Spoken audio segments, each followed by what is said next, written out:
Let's make sweet, sweet profit together.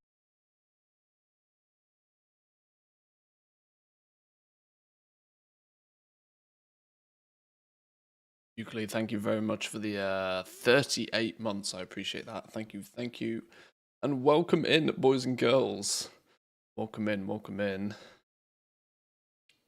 Boy, do we have some stuff to talk about today. Oh my. Let's make sweet, sweet profit together.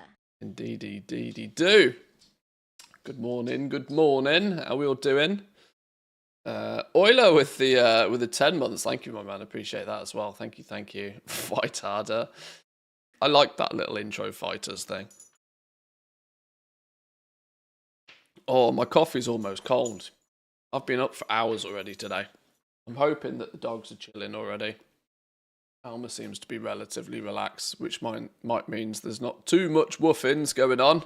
I hope there's not too much woofings going on today anyway. For reference, today is not an alpha day. I got to get that out there nice and quickly for anybody that's jumping in early. Today is not going to be an alpha day. I do not have access to the alpha yet. Anyway, there is a select handful of press and cherry-picked creators that probably already have access to it. But it's not their main accounts that have been flagged, I believe. From what I can gather, they've been given what sort of is referred to as press accounts. Custom accounts that they can use to go and explore and whatever. Regular alpha account flags are supposedly going out later today to those who are invited. So hopefully, if everything goes to plan, we'll have alpha tomorrow. This means today we've got the opportunity to have a little bit of a look at everything that turned up last night in the Q&A. There is now lots of blog posts to go through, lots of information starting to come out. And I'm going to try my best to try and keep kind of on top of it this time, a little bit more in a slightly more organised fashion. I've already, shameless promo incoming, I have already started to set up the Discord, some channels over in Discord. How much of this can I easily show? We are in streamer mode, I suppose. I've already started to make some Discord channels. I've set an entire category up for the Midnight Alpha. There's an FAQ forum style section here where at the moment I'm going to see how this goes. At the moment anybody can ask questions and anybody can answer questions. As time goes on, I might turn this more into a sort of like an admin and a mod can create the question and then everybody can discuss the question sort of thing. If it gets a bit too messy with letting everybody in. And then, yeah, the 11 p.m. news is the sort of pre-midnight, both alpha and probably then beta, general discussion channel. Nice channel name, thanks, man. I was trying to come up with something sassy, and I was like, what comes... Oh, well, hang on, midnight is 12 o'clock. Well, what about 11 p.m.? That's before midnight, right? I'm hoping it doesn't just completely whoosh over people's heads. If so, we'll have to change it to something a little bit more generic. I'll probably pad these out a little bit as well. I will try and make some dedicated channels to just info dump, really, so that there's a source and a location for players to go to where stuff is. So I'm going to be probably shamelessly promoting the Discord a lot in the upcoming weeks. We are educated. We say 2300. Well, 11 p.m. 2300 was another way of doing it, maybe. 2359. 2359, maybe. I don't know, whatever. But we're going to try and keep a little bit on top of things where possible. How many accounts do you have? How can you have so many tabs open on one screen? Well, I've just got 5 accounts just loaded simultaneously. I have more than this. I have 8 accounts, but I usually only ever have 5 activated at any one point, just because 5 is a nice number. 1 main account doing main account stuff, and then 4 accounts often busy off doing something, whether it be prospecting or thaumaturgy or something. But, right, I want to get a few basics out the way this morning, such as a quick relist on items. Quick relist on stuff. To the surprise of absolutely nobody, within seconds of information getting out there about what materials might be used in player housing, an absolute truckload of markets got completely reset last night. So the interesting thing could be that if you actually have been pre-planning ahead and have squirreled away a bunch of stuff, you can potentially look at selling to the speculators today if you're clever about it, and probably cash in almost more efficiently than you will when housing actually goes live. We do actually have a housing launch date now for those who pre-order. This is cheeky, right? The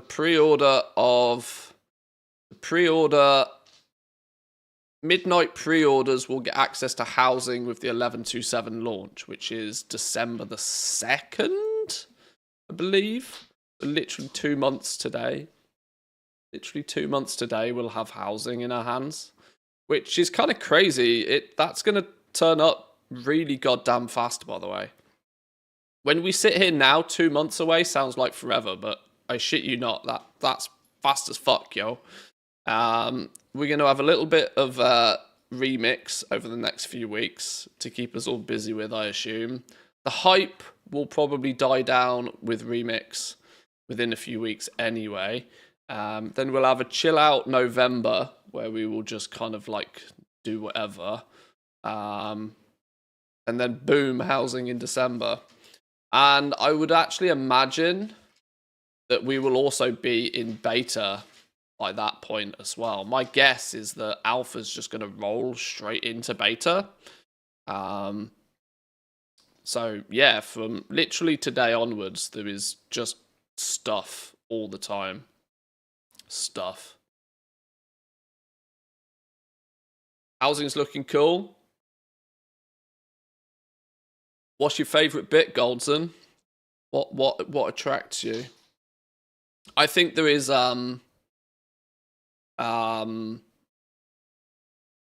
inks and or dyes. It's going to be a very interesting one.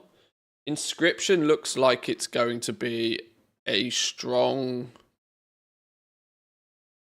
Alma, stop eating the wall, girl. Where's your stick? I mean, on the wall.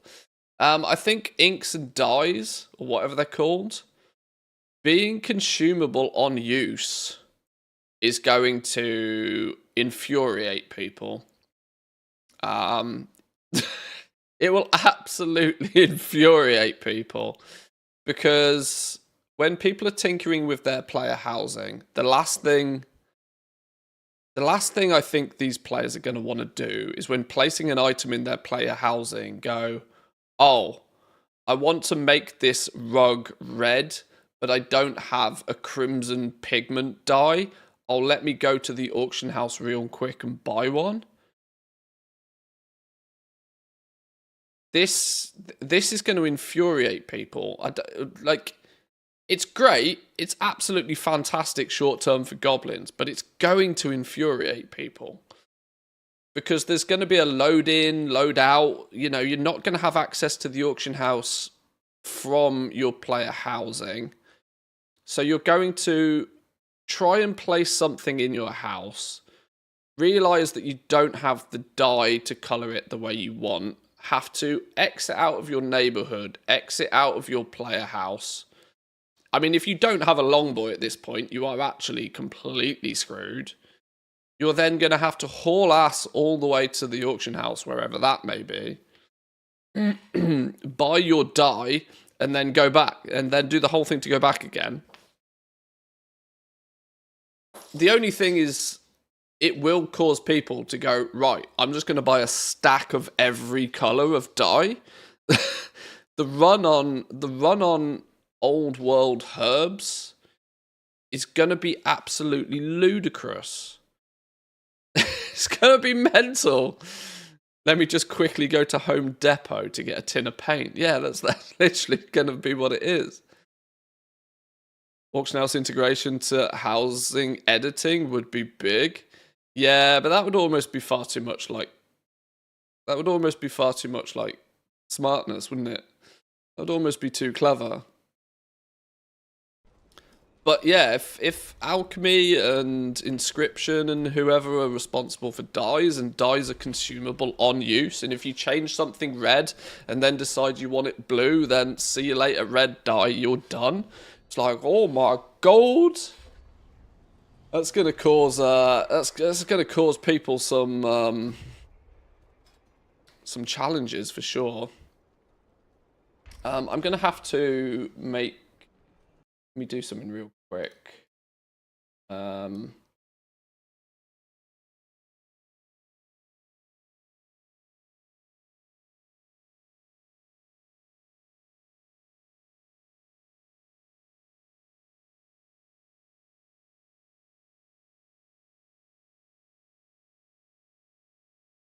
me just kind of leave that right here. Let me leave that right here.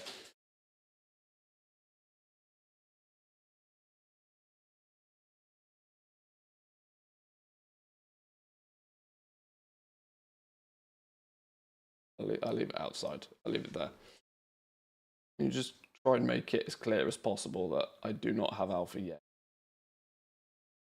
Otherwise, I expect the question is going to come out 500 times today. Lumber being warbound only is interesting. I mean, I knew it was like... I've been saying this for a little while. I would have been very surprised if it was anything other than warbound, to be brutally honest. It's nice to see that that's going to be the restriction. That's going to be the limitation on people, preventing people from just absolutely mass crafting this stuff. It does mean welcome to the world of running around collecting lumber, though, as crafters. I'm going to have to figure out some fancy-ass way to farm lumber on 5 accounts, aren't I? We're going to have to get our wood choppy choppers on the go. I think so. I think there's the possibility of planting a few teams in different zones on different phases in order to have phasing between layers for faster lumber acquisition, maybe. You bet your ass lumber's gonna like be single tap, not multi-tap though as well, isn't it? It's gonna be people camping spawn locations for lumber at the beginning. It's gonna be absolutely ridiculous to farm a tree. Yeah, exactly. Exactly. Do you think it's possible that dyes will only need to be bought once, like an unlock? No. The exact opposite from what I've... You see, this is the problem I have right now. The fact that I don't have access to it myself is that I'm going by points of 25 different sources of information, and I need to slowly but surely start collating this information. I haven't started collating it until I get access to it, which hopefully will be later today. But once I do get access, I will start documenting the shit out of everything, so we actually have rock solid concrete answers to these things. But I'm pretty sure somebody somewhere has said that dyes are consumable on use. It might have been Soul's video yesterday. If it's of interest to people, we might watch that again on stream today. I'm sure a bunch of you have probably already seen it or watched it. I don't think Soul will mind the extra exposure. Where's a YouTube? Hang on. I'll give you guys the link now so you can watch it even if you haven't. Yeah, Soul put a little housing video out yesterday because he got a press pass to the alpha. And quite smartly, and luckily for us, chose to have a little bit of a looky at housing and then the professions and the materials needed and whatever. So if you haven't already, go check out Sol's little video. He drops some basic information. Get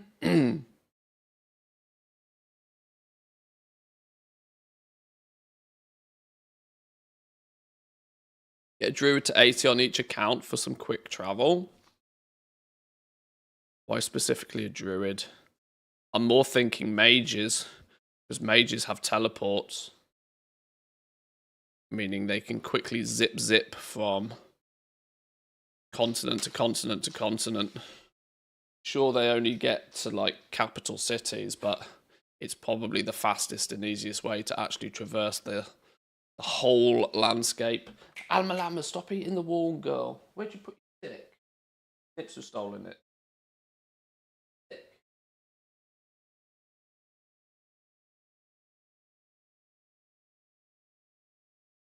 Hang on, I've got to stop this dog from eating my house.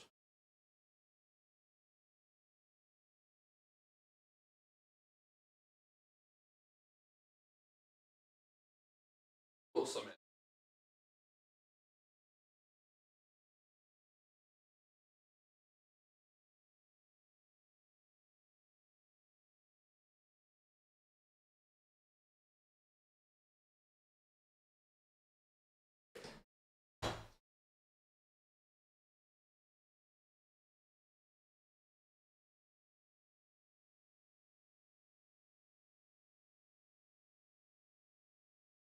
I'm going insane. Lost the plot.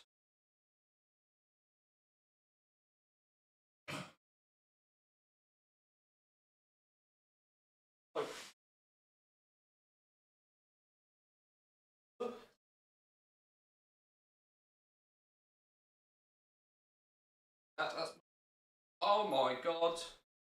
Under my chair all along. My chair all along. There you go. You have your stick.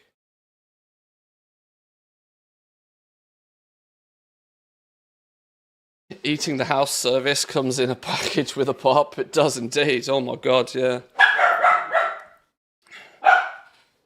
No. Nips. Alma's.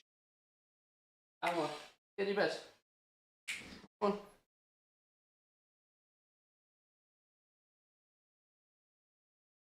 Okay. Sorry. Standard daily puppy related interruptions. Flight form, instacast. Aranir mage will be a teleport god. Oh, that's a point. Well, the thing is all of this housing stuff happens before midnight, so it's going to be way before we get Haranirs. This is an 1127 thing. This is still technically within within the war within. Kebo with a tier 1 for 13. Thank you, my man. I appreciate that. Good morning. Cheers to you.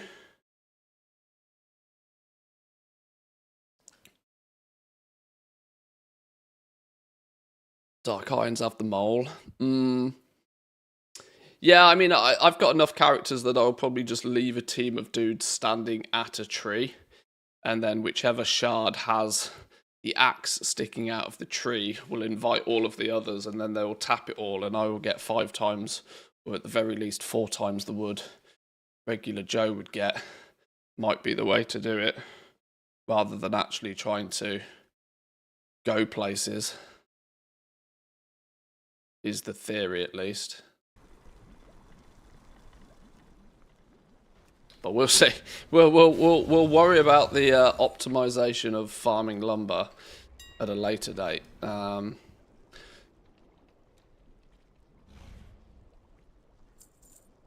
Let's get these orders quickly out of the way. Oh, hang on. I forgot. I bought the materials and forgot to do the orders.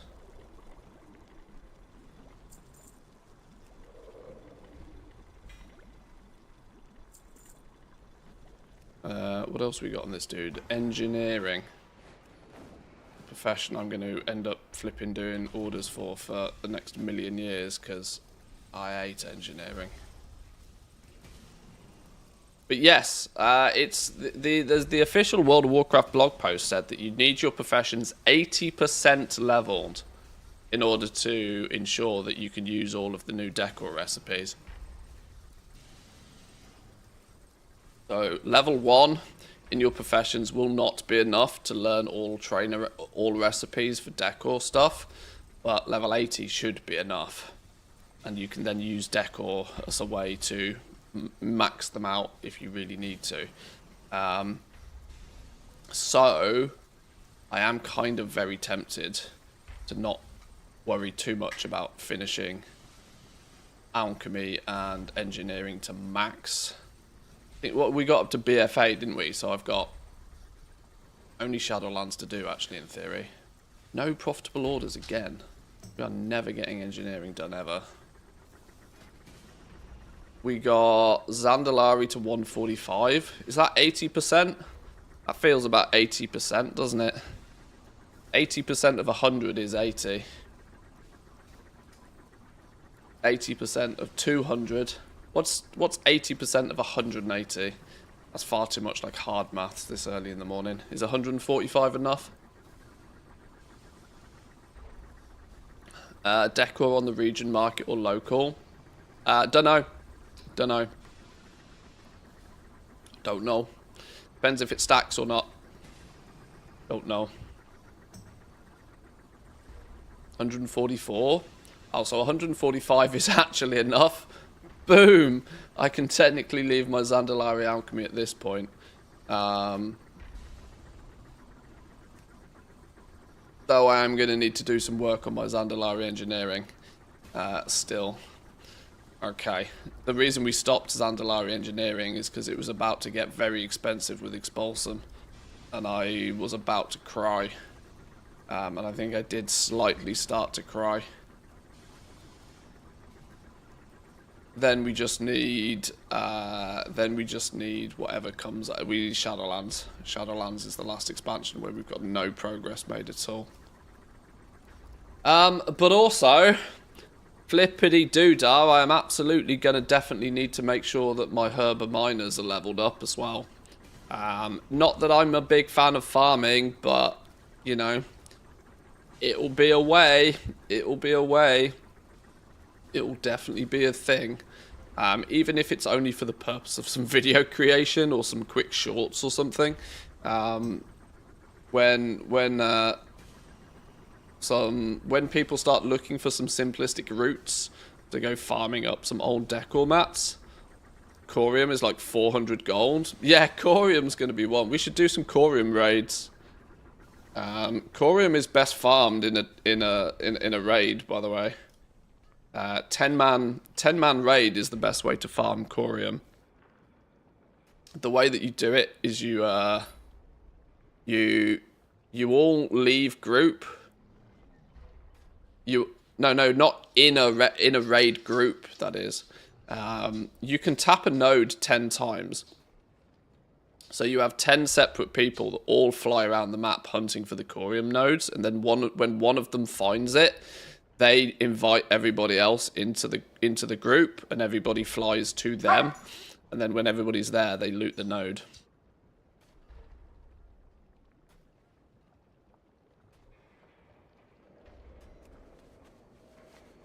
And then once the node is looted, you all disperse again. Now, you don't technically need to leave the raid group. You just need to... I mean, you technically can and you could because of how phasing also works. But inviting everybody and then uninviting everybody gets slightly more complicated. Sometimes people just do it on one layer, where you get 10 people flying around the map in different areas, just hunting for wherever the node is, and then everybody flies to it. They announce it, and they zoom to it. But yeah, imagine something like... how do you even spell it? Is it with an H? Is it Corium? Or is there no H? There is an H. Corium bars, 1,000 gold. Corium ore, 500 gold apiece. So, flipping out. Somebody's doing a madness. But yeah.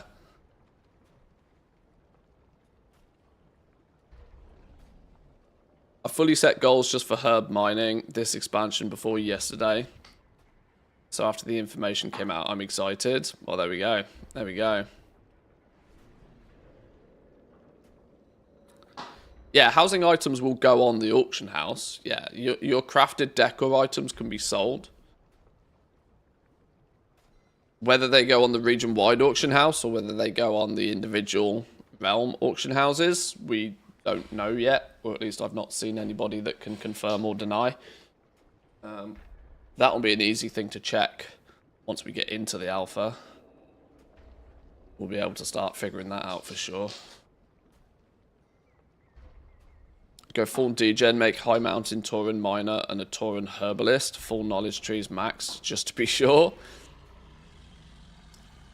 Well, current expansion stuff and Dragonflight stuff is likely not to be too impactful, but it's all of the past. The reason you're going to want leveled herb miners is if you want to go farm any of the vanilla herbs, for example. If they end up being major components in inks and dyes or whatever they call them, then there'll be a bit of a gold rush on old herbs for sure. But yeah, please, please, please be aware that there's going to be some absolutely ludicrous speculative flips on markets at the moment. Combine 10 ore nuggets. You can take 10 corium ore nuggets and turn it into a corium ore at a profit right now. Genius, that. I'll buy 10 of those, please.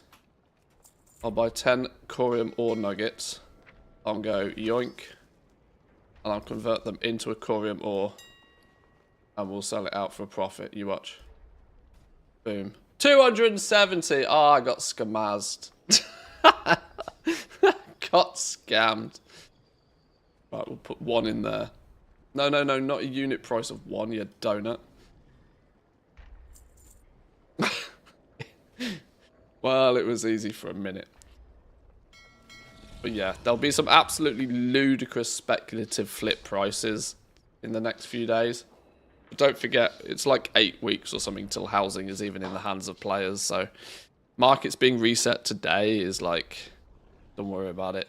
What we always historically know is that selling to the speculators is a fantastic way of making gold. Steering clear of these reagents, I lose every time I speculate. Speculation has to happen before information comes out. There's information out there now, which means it's too late. Leave it the fuck alone. You've already done it, pat yourself on the back, congratulations. Spend the next few days selling off all of your materials at a 10x profit. GG, well played, you win. Otherwise, leave it the fuck alone.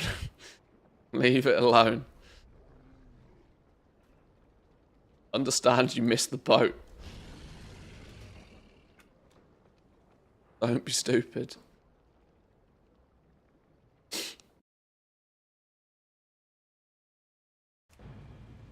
Right, I gotta get a few patron orders out of the way because I absolutely just have to get it done.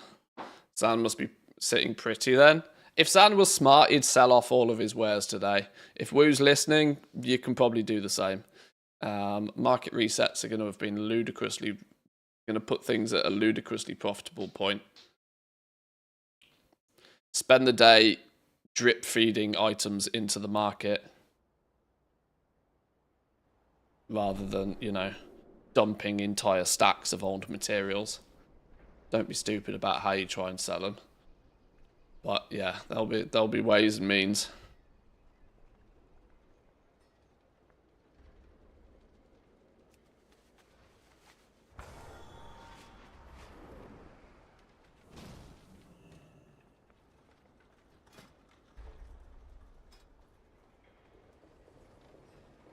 Oh yeah, drops are on as well today, aren't they? I forgot. Yeah, drops are on today. Hang on, let me move my camera into a slightly more sensible place. That's sensible for when we're not full screen as well. Not really.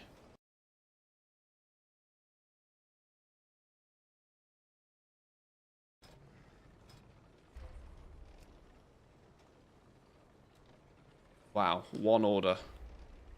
Absolutely, absolutely killing it with one order.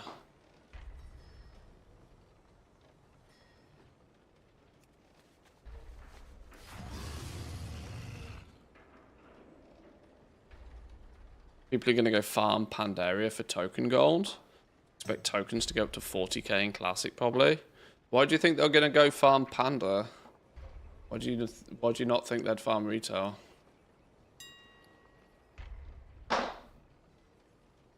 You do remember you can only get game time by farming Classic, right?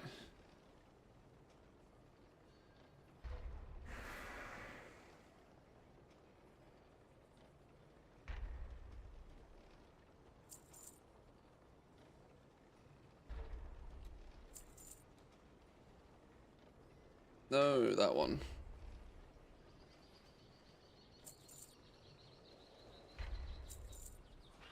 And additionally, exchanging Classic for retail gold is against the terms of service these days as well. It's a bannable offense these days. Blizzard used to just turn a blind eye to it, but they don't anymore.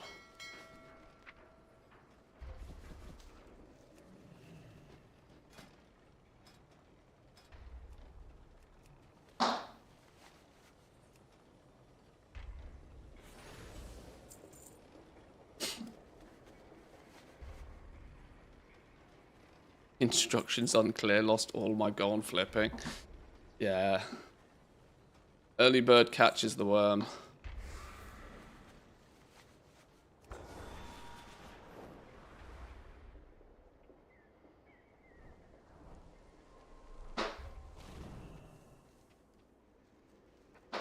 This drop ID is scuffed. I got one with false in the name, got nothing in game, and now I'm progressing towards a normal one from scratch. Oh, yeah. For anybody confused about if you watched 4 hours of streamers last night and to why you didn't get the pet, Twitch ballsed up. Sorry, Blizzard ballsed up. This was posted in the creator Discord. Blizzard done goofed. There's a very, very strong chance that your first pet that you obtain via the Twitch drops won't work. And that you have to watch another 4 hours in order to get the pet now. Luckily, you've got an entire month to get it. But I don't know what it is, why Blizzard can't seem to get these drops right. Literally every time they fuck it up, either they forget to, tell Twitch, this is the item, I don't know what it is. I don't know what they do, but they seem to balls it up every time at the moment. But yes, there's a strong chance if you get your pet that the first one might be scuffed and you might need to watch another 4 hours to get another one. Because reasons.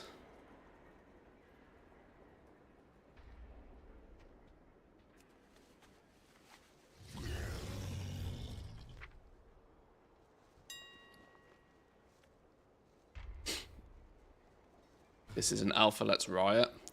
Do it, man.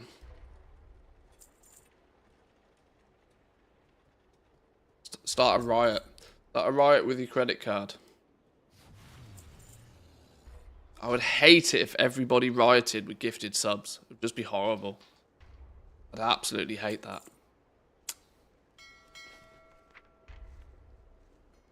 No, just bombarded with bits. Be horrible.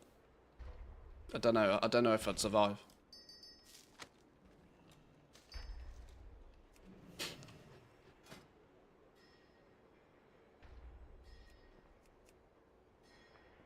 Probably intentional, making people log on to view more hours of WoW streams. No, I unfortunately put it down to them just being dumb.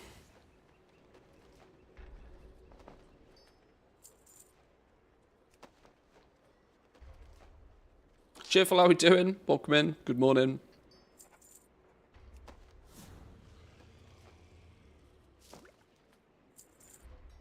I will... I think under normal circumstances I'm not meant to do this, but I will read to you exactly what I will read to you exactly what was told to creators.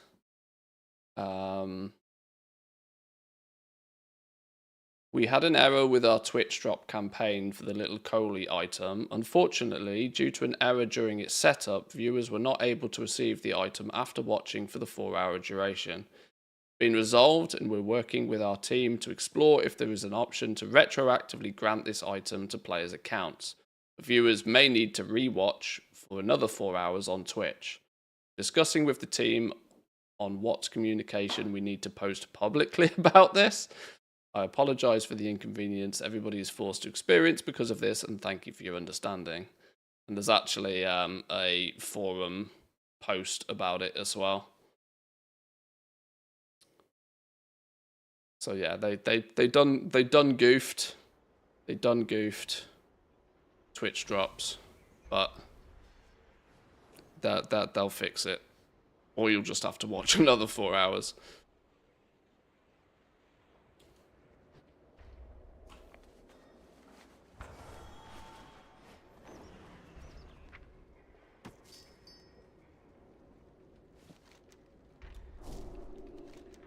Somebody at Blizz pressed the wrong button.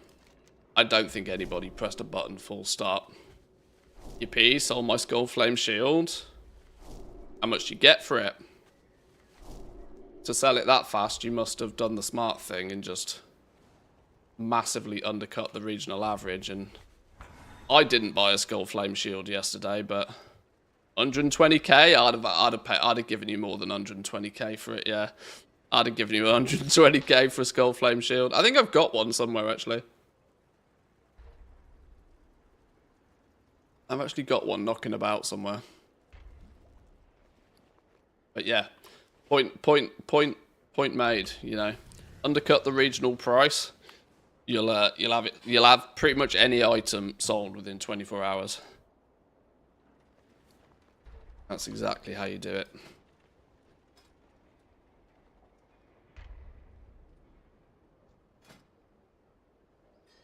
Inscription's going to be big, though, by the looks of things. Inscription's going to be big, because Inscription apparently seems to have a good percentage of the... decor crafting stuff. Seems to be lots of, like, shelves and bookcases and stuff that Inscription seems to make. Weirdly, they've kind of assumed that Inscription is the woodworking profession. I don't know how and where they draw that conclusion from. But it's, yeah, Inscription seems to be getting a lot of past expansion stuff. So early suggestions would be, if you want to start leveling up old professions that you may not have done, Inscription would be a very good starting point. But I would also point out that doing it today is probably a ludicrous idea based upon the fact that all of the older materials have probably been jacked up in price. So hence why I was doing a lot of this before the announcements come out and before all of the shenanigans on price kicks in. Inscription has the staves, so it's kind of wood related. Yeah, sure. I mean, in a roundabout way, I tend to think Inscription is putting quill to parchment more than it is anything else, but certainly wouldn't, you know. But yeah, sure. One of the trees is called Careful Carvings. Is that what it's called? Ah, so it is. Well, I guess you're probably not wrong there. Sure. Codified Greenwood as well. Alright, shut up. Proving me wrong. Jesus. But yeah, Inscription seems to do quite well for itself. Early suspicions. So if you are going to start anywhere, start with Inscription. That does also make me question, what are the Inscription achievements? Because if any of these get retroactively added with new stuff. Craft 1,500 times with the Inscription profession. Mill a shitload of... Well, they're easy done. Craft the Sanguine Feather Quill of the Summoning for the tools of the trade. Never did that back in the day. Read the entire Rituals of the New Moon series written by scribes. That gives you a toy by default anyway. Compendium of the New Moon. Power yourself with a Vantis rune 5 times. Let's make sweet, You sweet must participate profit in together. the encounter to gain credit. Okay. Well, I'm gonna have to Vantis rune myself and then go run an old raid 5 times apparently. You can only use a Vantis rune once a week though, can't you? So there's time-gated achievement here. Is that your wallet? Or are you just glad to see me? Oh, Mr. Norton with the Both, gifties. I hope. My man, thank you very much. Drizzling Rose, Mikey, congratulations. Mr. Norton believes everybody in here should have a sub badge. Appreciate that. Thank you. Thank you, thank you.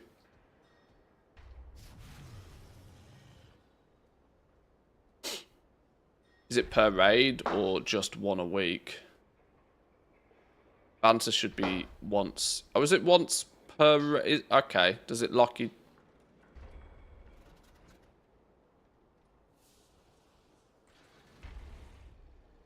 And it...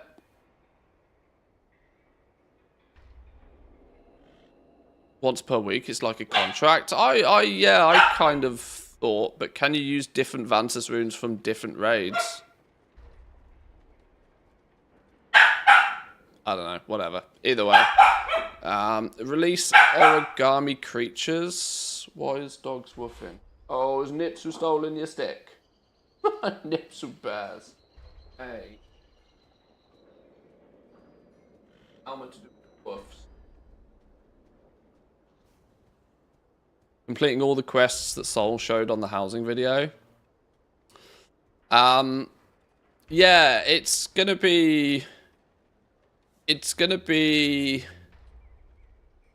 probably worth waiting a little bit.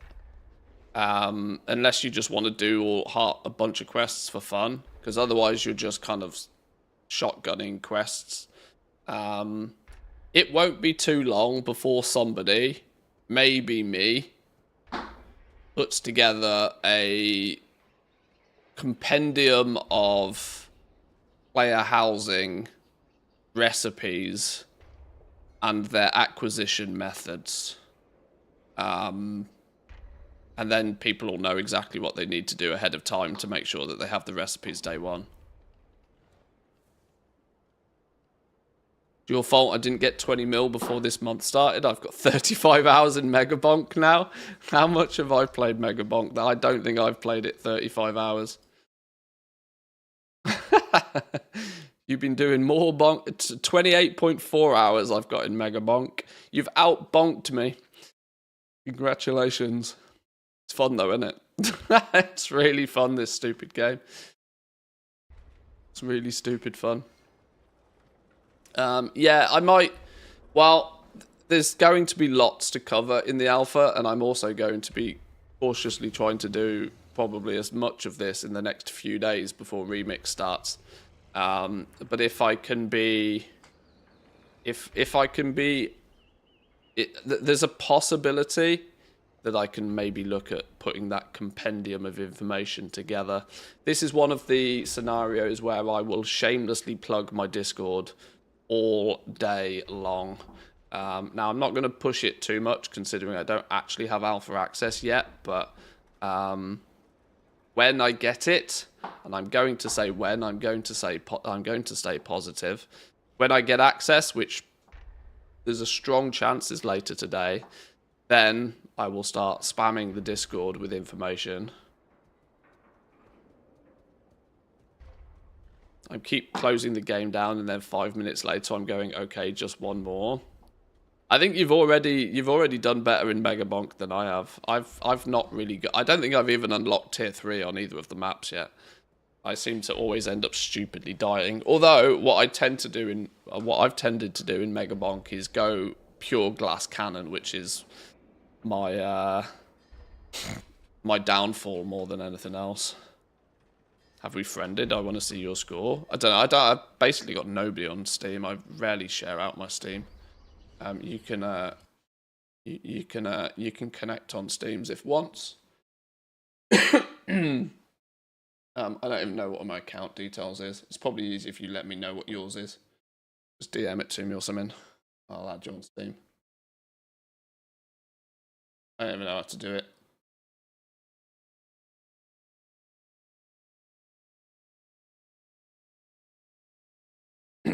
Oh, here's a friend code. Here's my Steam friend code.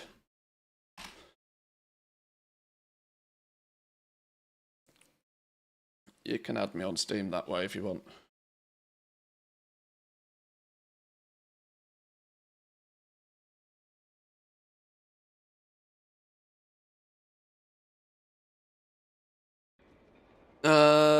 Release origami creatures into their unnatural habitats.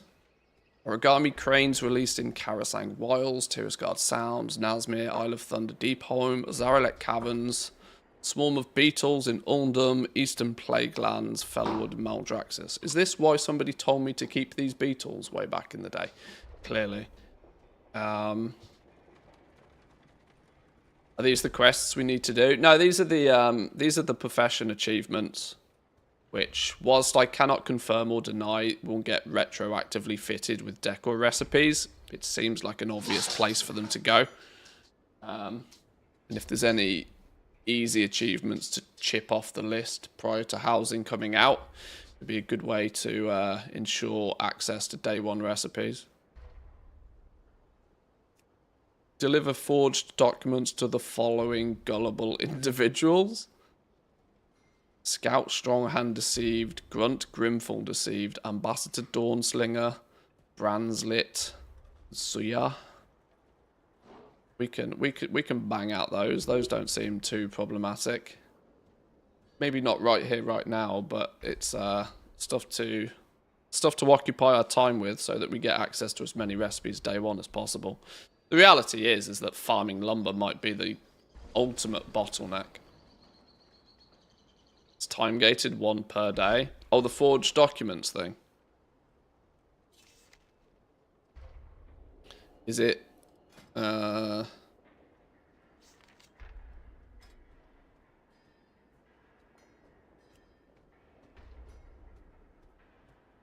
Black Fatho inks and light parchments?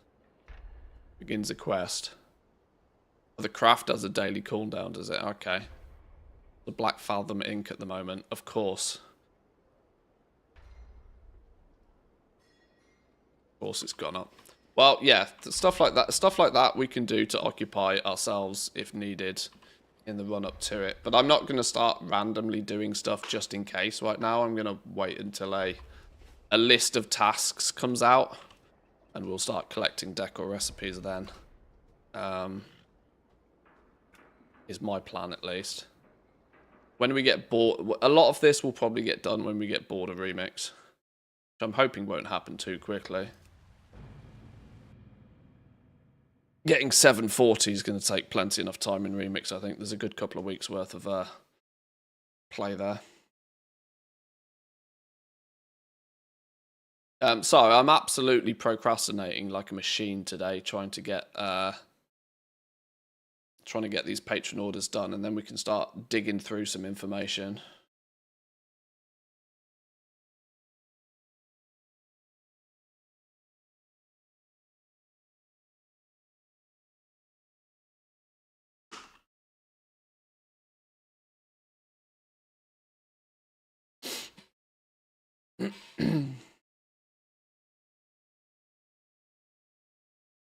Machines procrastinate. Yeah, probably not the best analogy, that, is it? Shush. Shut up.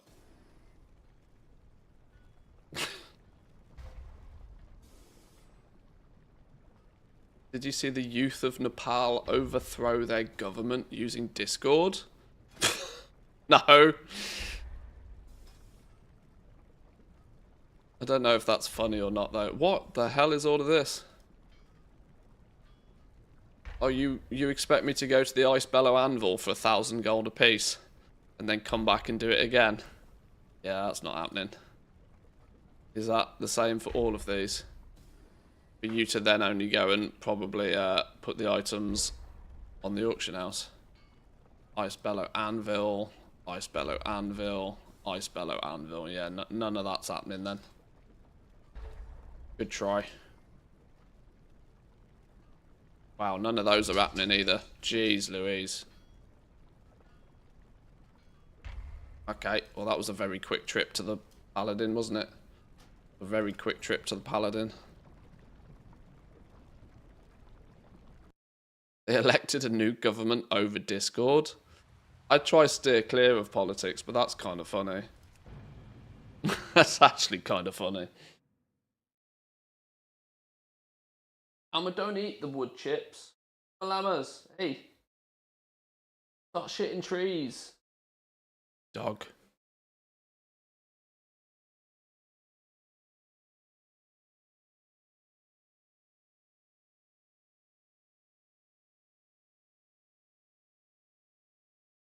She's growing quick. Yeah. Part of growing should be getting smarter though, right? Surely. Wonder when that stage starts.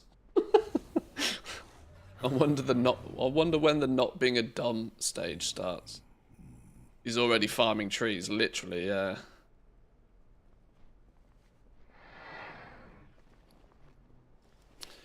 Yup. That she be. I understand your frustration, Gaora, but do not rush to conclusion. Come on, game. Frames. Give me some frames. There we go. Once Zygor's loaded is 8,732 guides, I actually get some frames.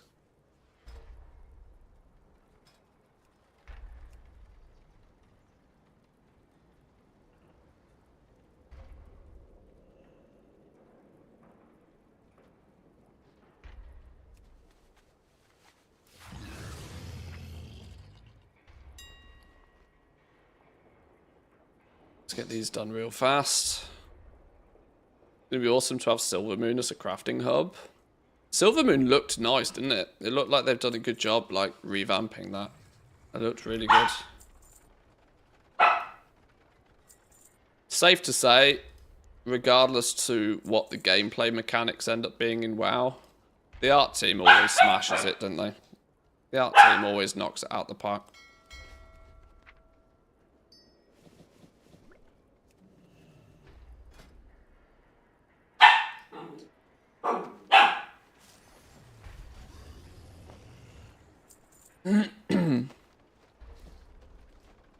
Only turn Zygor on when I need it. Saves a lot of time.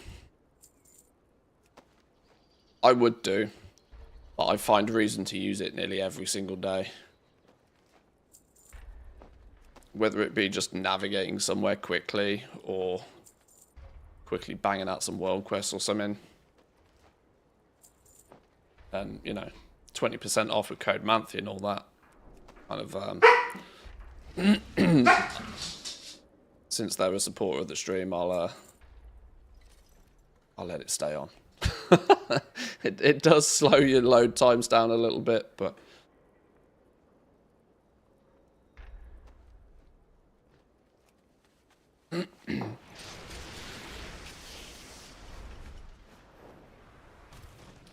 that and ATT certainly changes load times.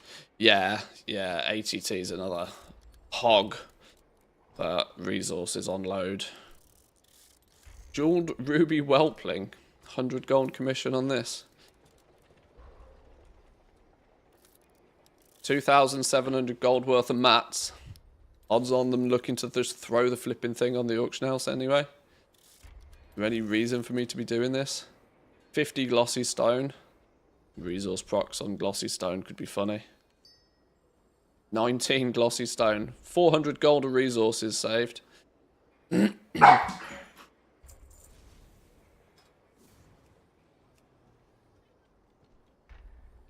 Wow, real stinky orders. Flipping hell. Oh, wait, hang on. That's one that just provides all mats. Did that actually... Did I see that that gave me the weeklies? It did. I don't need the weekly for gun crafting anymore, but leatherworking is worth paying attention still to. Need points in leatherworking. Zygor's worth every penny. It saves time running to Wowhead most of the time. Yeah. Like I'm I try to stay pretty strict with who I do affiliations with. And I'm more than happy to work alongside Zygor because they're very useful a lot of the time.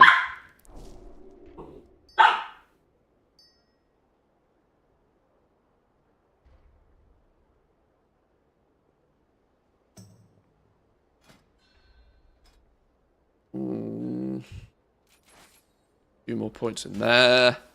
23 points to go. Home stretch. Doggos, what's up? You pair fighting over that stick. Dear God. At least it keeps them both of them. See?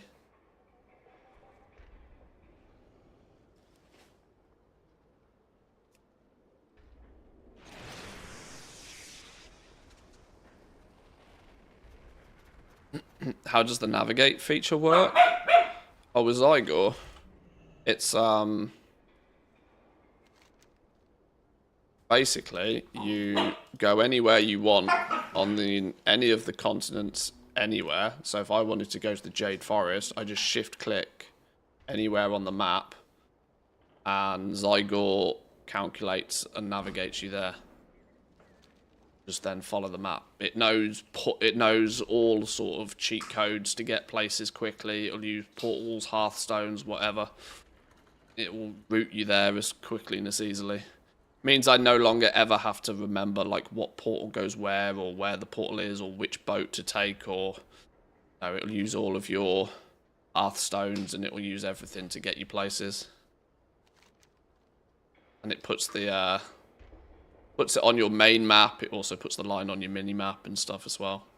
It's a really, really underrated feature, but that alone saves me so much like brain ache of trying to figure out how the flipping hell do I get somewhere all the time.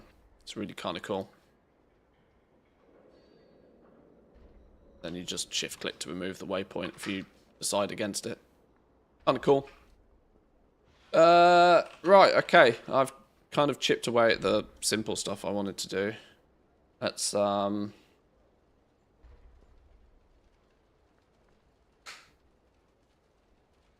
both fighting over this damn stick.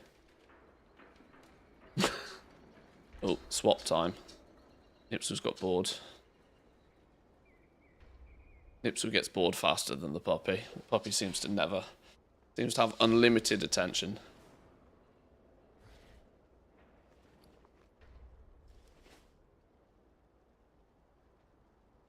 Right, okay. It's time to look at some of the official. Right, I'm going to start off by actually having a bit of a scout on Wowhead, just to see if they've captured anything outside of whether they're just an absolute spam fiesta of clickbait articles today. Several Apex talents revealed on the Midnight Alpha. Oh yeah, so the Apex talent system is basically Midnight's extra buttons in your talent tree. They've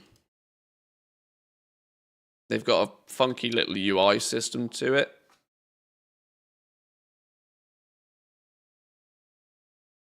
So we're still keeping hero talents. You're still going to be able to get all of those, and then Apex talents turn up as something else. So a special set of new bonuses in each specialization tree. Apex talents are a new system which modify and enhance a signature ability in new and exciting ways.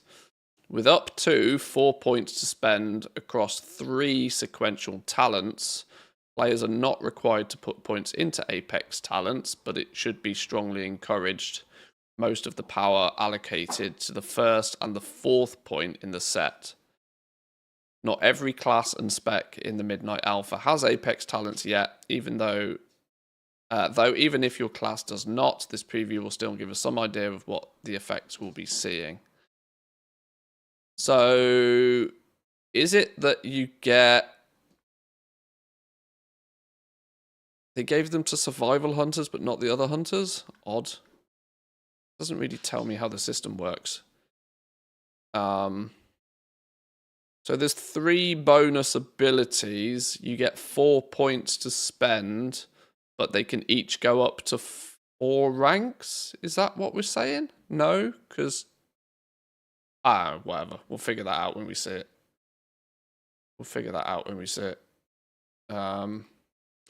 Did you see or read the blog post about them making all the classes and the specs quote unquote easier in Midnight? Yeah, I'm going to go over the official news in a minute. I just wanted to just double check, see if there was anything third party that Wowhead has caught before we head to the source.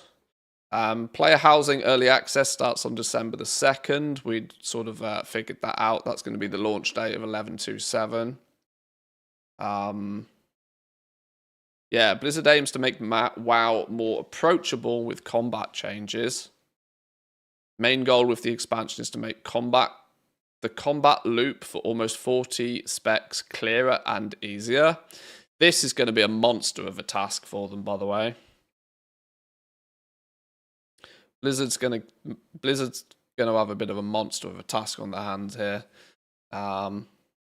Rebalancing every spec in the game is whew, I don't look forward to I don't envy the people having to do that behind the scenes in Blizzard. You're in Dornogal, so Blizzard doesn't know that they need to give you alpha right now. It's a matter of hours, I would imagine. By this time tomorrow, we'll be running around alpha and we'll be answering all the questions, and it'll be wonderful. I can wait, you know. Being first is nice and all, but I can wait 24 hours. I can wait 24 hours. I seriously hope I'm not going to end up eating a hat regarding this. Because I've planned my entire week and weekend and next week around having alpha access at about 7 PM today. If it doesn't happen, I'm going to be real sad, Panda. But, yeah. Let me go grab a drink real quickly.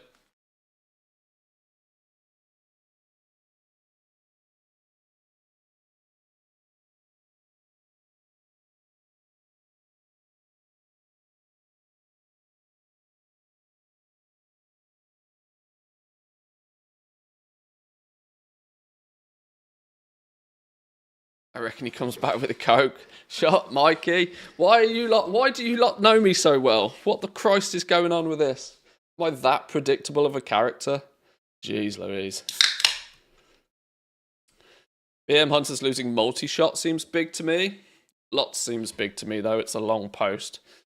Hunters lose multi-shot? You shitting me? How the hell do we do AoE? Are they just going to stack Beast Cleave to the hills? Coke sponsor when? I don't think. Well, if Coca-Cola turned up with a briefcase of cash, I'm not going to turn them away, am I?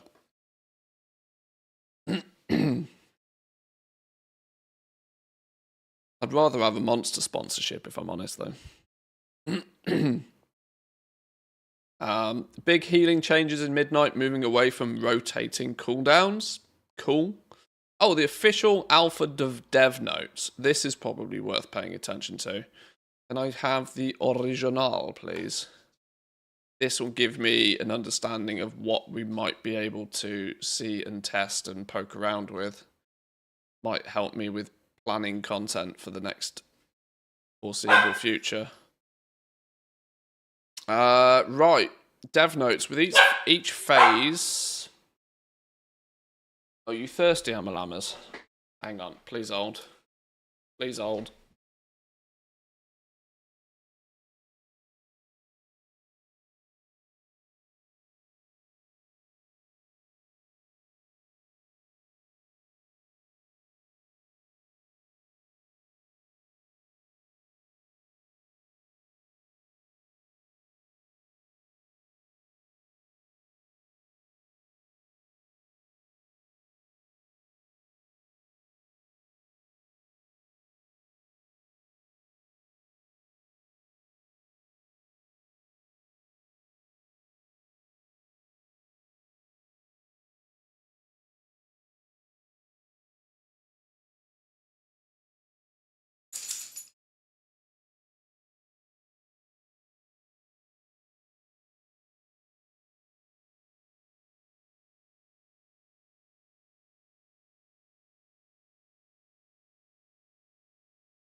Let's make sweet, sweet profit together.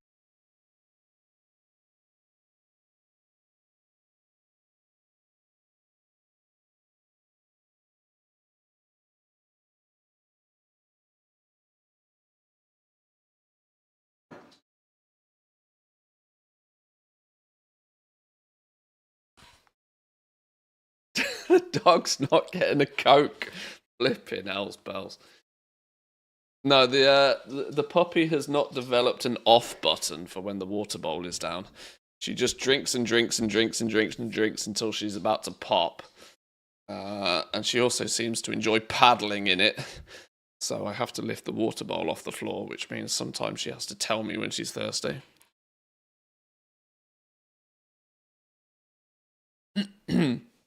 Yo, Mr. Norton, thank you very much for the gifties today. I appreciate that, my man. Thank you.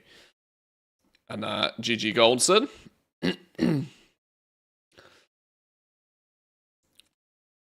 Wait, hang on.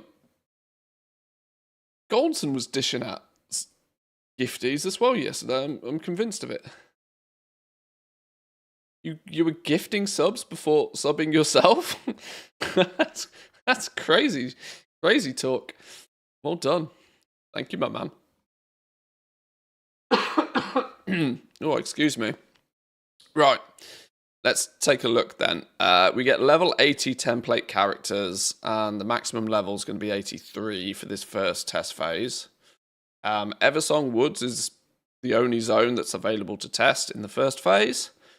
There's the level up campaign, the local stories, the Aratha campaign, and the Argentina Visitor Quest 1. Developers note, accessible after the completion of the Aratha campaign. This Argentina thing sounded kind of interesting. This kind of sounds like a You're just glad to see me. sounds like Well, I a hope. sort of, you know, like an inn kind of cozy inn system was really nice. Stigma, thank you very much for the sub, by the way. How have you managed to sub? Wait, how has that happened? How did you manage to sub for 3 months before even following? GG, my man. I appreciate that. Thank you very much. Thank you. Thank you.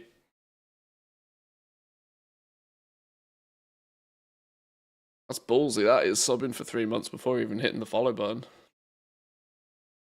Class halls for all players. Yeah, this Argentina thing sounds really kind of quite cool. I liked the look of that yesterday.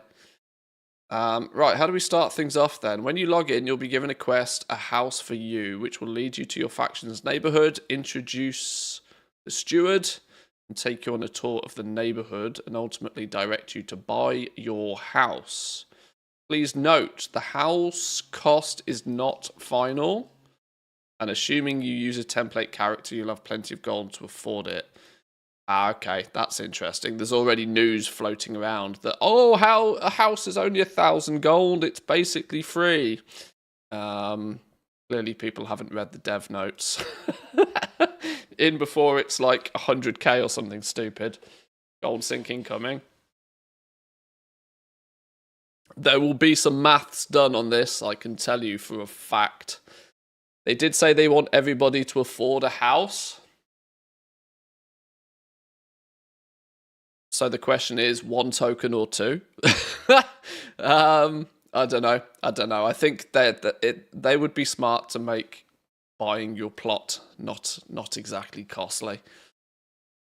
Once you have a house, start building. You'll be able to find a variety of decorations on vendors, professions, and throughout the world, and use them to make your house a home. Should we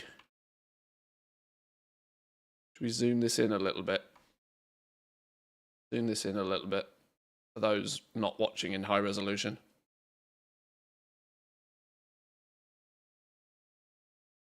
$100k minimum. An augment rune can't be more expensive than a plot. That's a good point. That's a good point. You can buy a plot of land for, if you can end up buying a plot of land for less than an augment rune, that's actually kind of bonkers, isn't it? Especially since a single, what was it, Pirate Day or something? Single Drake appearance was like 50k or something. Yeah, I think it's going to be surprisingly expensive, but within reach of most players via the purchase of a single token.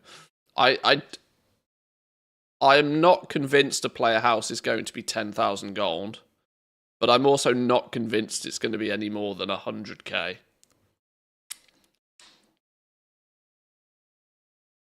I think somewhere within that sort of range is likely for its eventual price.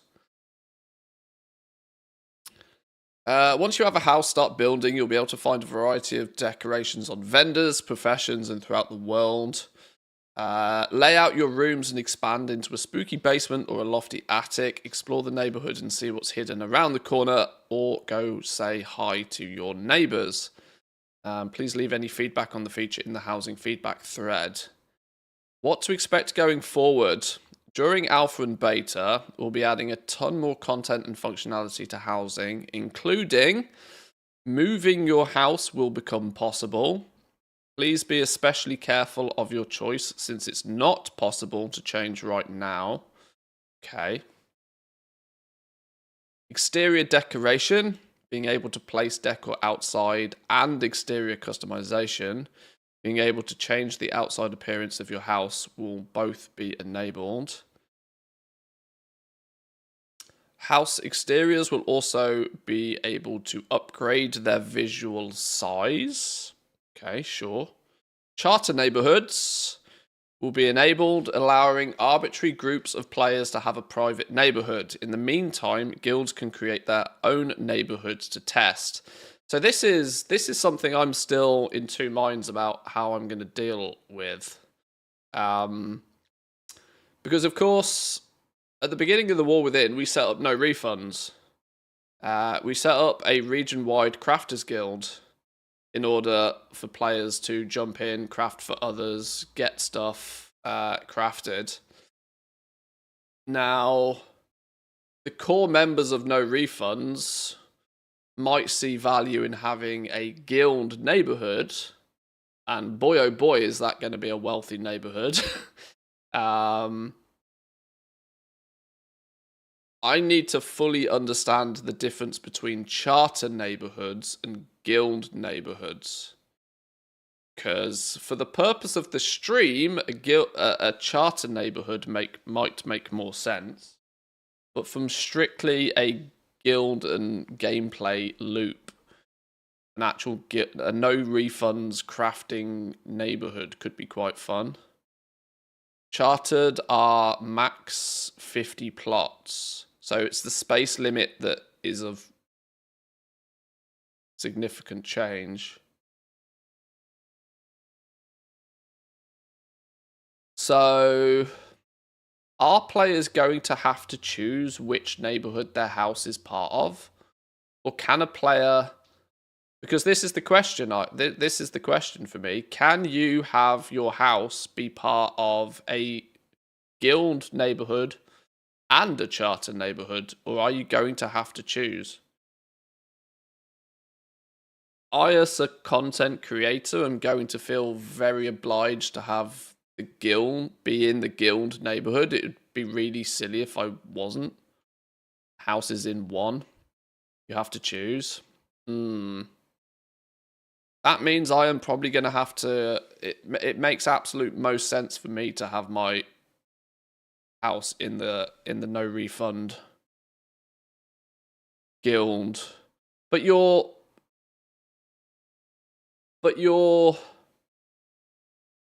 what if all of your characters are not in that guild? This is what I've not understood. Right? There seems to be this assumption that all of your players are in the same guild. Now, my main character is, yes, the guild leader of No Refunds, but a lot of my alts are in other guilds. Would my alts then not have access to a player house if they're also simultaneously not in that guild? All of your characters can visit your house?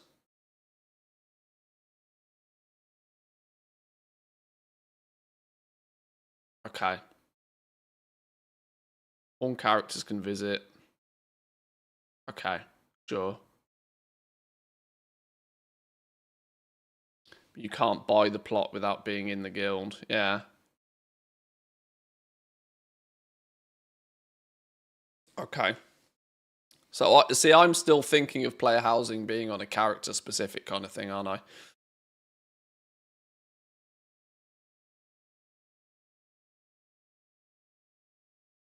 Even Alliance alts can visit the Horde bought house and vice versa. I mean, I'm 99% Horde these days anyway. Getting the biggest plot and remaking the garrison layout? Of course you are.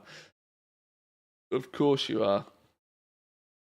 And then you can flip cards in peace. At a substantial loss these days. Endeavors are going to be turned on at some point, allowing your neighborhood to work together to achieve rewards and welcome in new NPCs to the town. Social visiting will be enabled, allowing friends, neighbors, party members, and guildmates to easily be able to visit each other. Lumber is very much a work in progress and will be getting a lot of updates, polish, and balancing. This is interesting to know. This is interesting to know. The very limited stuff that we know about Lumber so far is it appears that each expansion is going to have its own variety of Lumber. Anybody without any need for a profession will be able to harvest Lumber, and Lumber is warbound, at least in its current standing anyway. Meaning there is no trading of Lumber. Lumber would need to be crafted into a decor item before that piece of decor can then be traded and sold. But crafters are going to have to gather their own lumber for the purpose of crafting decor. In before there's a bug with the Warlord's lumber. Yeah, would you get twice as much of it if you have the lumber mill in your garrison? I saw all the plots with Taliesin, and the Horde does have OP plots.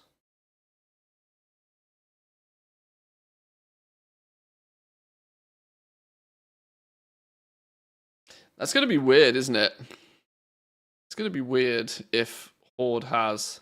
The neighborhoods look fucking huge, by the way.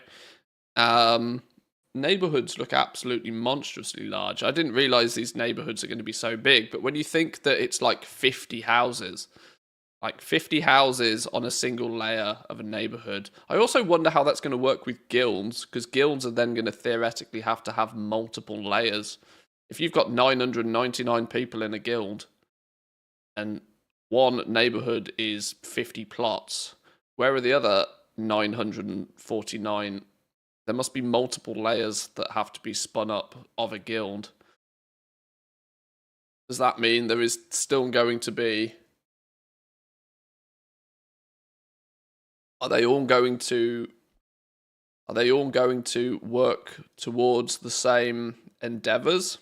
Or are endeavors going to be layer-based? Surely they should just be neighborhood generally based, right? More layers, which will count as the same neighborhood. You're going to get cesspool guilds, aren't you? You're going to get cesspool housing guilds. Join this guild for maximum player housing bump. There's going to be that weird fucking invite everybody just so maximum endeavors happen kind of thing. It's going to be a thing, isn't it? I don't know how we're going to approach that.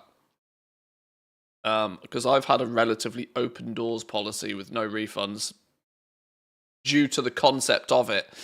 The concept of it being that people can join in, hop in, no refunds.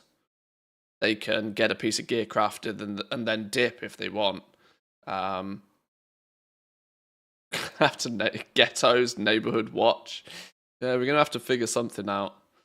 I'm going to have to give substantially more people in no refunds the ability to invite people in, though.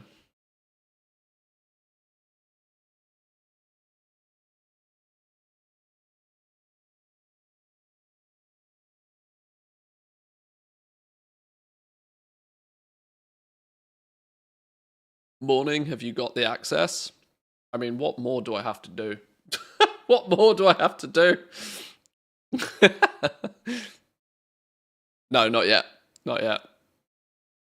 The emphasis is on yet.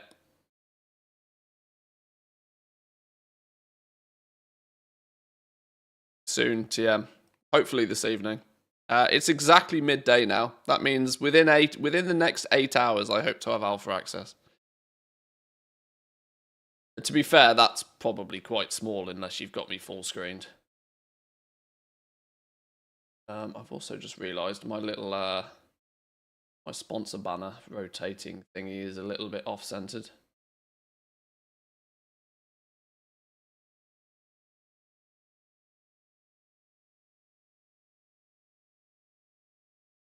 Needs to scroll across the screen in big letters.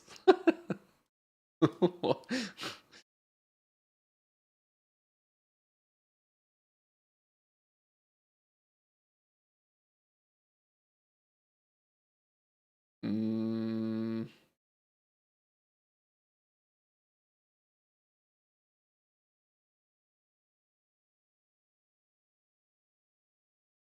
Mm.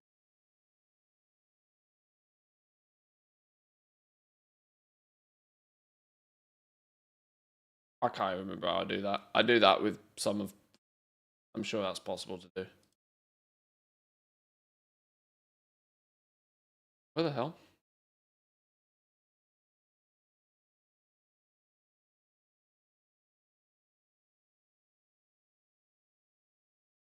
I don't know. Whatever. Right. We will be adding tons of new decorations, profession recipes, neighborhood activities, and more content. This is a cool one to know. We'll be adding tons of new, including profession recipes, giving the impression that what we see on the alpha right now is not it, but it's there is the possibility for more to come as well. Soul was stating in his little video that some professions seem to be quite bare of recipes compared to others. The fact that Inscription seems to have like 4 or 5 recipes from every expansion, yet some other professions have like very little. Warning, time to check my housing flip characters. Oh man, woo, get selling. Get selling. You could make 20 mil today. Flipping half the materials for everything is in flip speculation mode.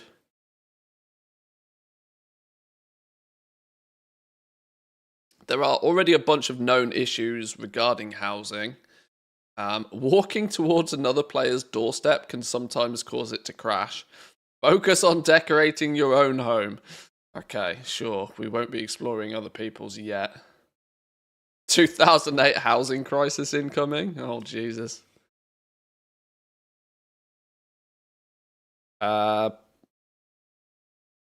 Posted yesterday morning. Everything got reset, but I was AFK. The guarantee. Yeah, you've probably sold everything then. You've probably sold everything, because I suspect people will have come in, hoovered everything up, and reset everything, and yeah. Never reset a reset. When visiting, entering other players' houses will sometimes take a very long time, so we'll avoid doing that. When visiting other players, though, refreshing the UI list of all their visitable houses can sometimes take a long time to load. So quick heads up, dyes are only available via Inscription and Alchemy, and can be placed on the auction house. There we go. There's a nice solid chunk, quotable, worthy information via Inscription and Alchemy. And I cannot confirm or deny right now, but it is already thought to be that dyes are considered a consumable. You paint something red, it will consume a dye. If you want to paint something else red, you will need a second dye. So this is where the theory comes from that old school herbing is going to go boom, which is fun. Good opportunity for people to make some gold there. And with so many different expansions and so many different herbs, it spreads people out a little bit, meaning that, I mean, people will clearly, obviously, all zoom to the thing that makes most. But players should have the ability to spread out a little bit more, so not everybody's stepping on each other's toes, maybe. I'm dying to get... Jesus. For Alpha, all room placement costs are intentionally low to enable better testing. Costs will increase to their intended amounts during beta and then release. So, okay. Oh, that's interesting. That you're going to buy your plot of land, but then it's going to cost you more to place rooms as well. Oh, so some of us will live in a 1-bedroom shed because we're cheap. I'm going to have the biggest 1-bedroom shed. What? Spend gold for another room? Get out of town.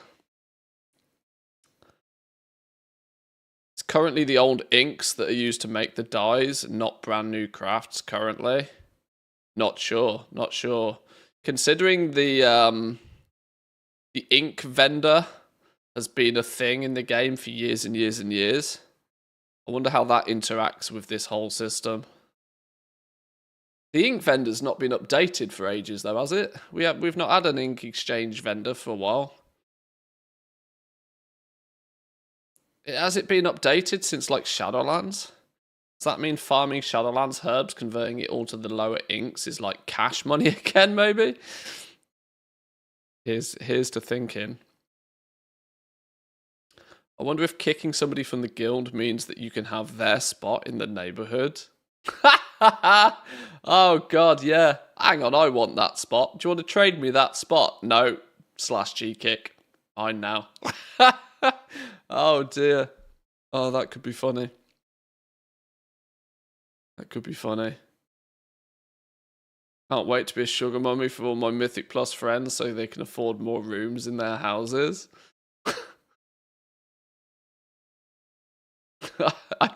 I can just see Drizzling Rose's face on the Oprah meme. You get a room, and you get a room, and you get a room. Umble ink is top at the moment. So, exchanging all Umble inks for all other inks.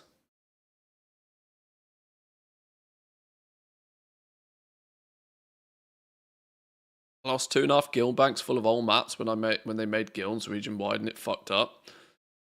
Hurts a second time seeing lots of those mats that could have been used for player housing. I bet additional rooms will cost gold and a lot of it, most likely.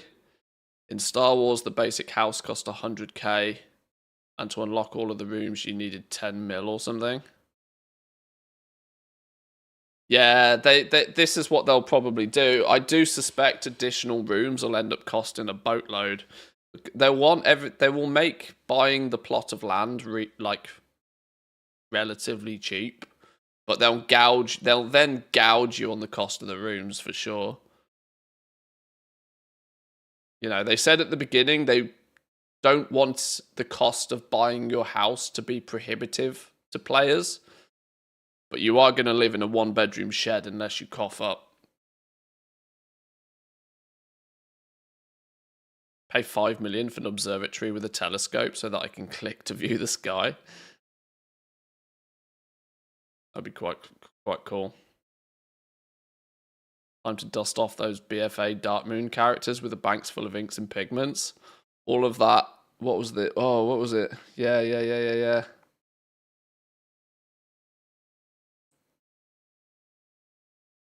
Fantastic to actually have something to discuss and plan around with housing, though. It's been a long time coming. It's crazy that we're 2 months away from the launch of it, and this is the first time we're getting literally any information about it whatsoever on a system that's been in development for probably 5 years.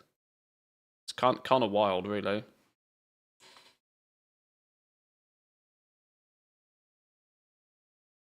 Oh, God.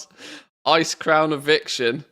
We got to notice you're hoarding illegal Vulpiras. Oh, Lord. You could probably get away with that sort of stuff on RP realms. You're housing illegal Vulpiras. Oh, Jesus. In development for 5 years, yet still crashes when you walk to the step of a neighbor. Yeah, serious bugs like that are kind of a bit of an ouch, but we'll see.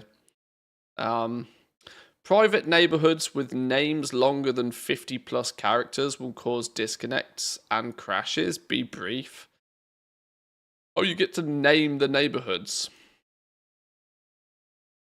Scrooge McDuck's money pile. Do you reckon we can put together the richest neighborhood in WoW? I reckon it's possible, you know.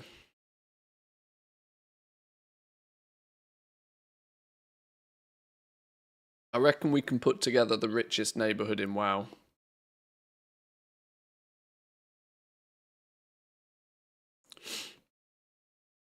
What's a really, really expensive city to live in?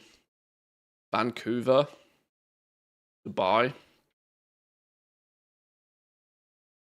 Streamer gated communities incoming? Probably. There are some interesting ones for my group of stuff that was under 25 silver before last night. Abu Dhabi.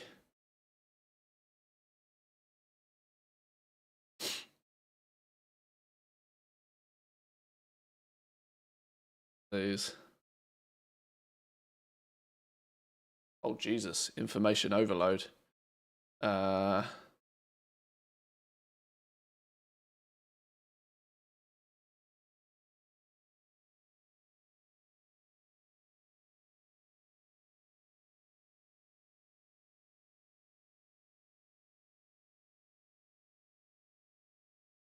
Christ is going on with frost weave cloth, linen cloth, wool cloth.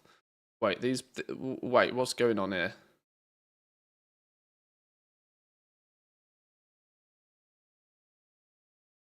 Is this what the current prices of these cloths are? No.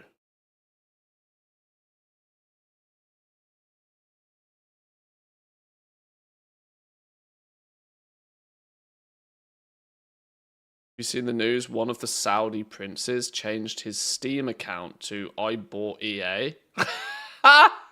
Oh, that's funny. Saudi princes, man, they don't fuck about. Yeah, that's the wrong sort. Some spicy prices, but not the spicy prices we expected.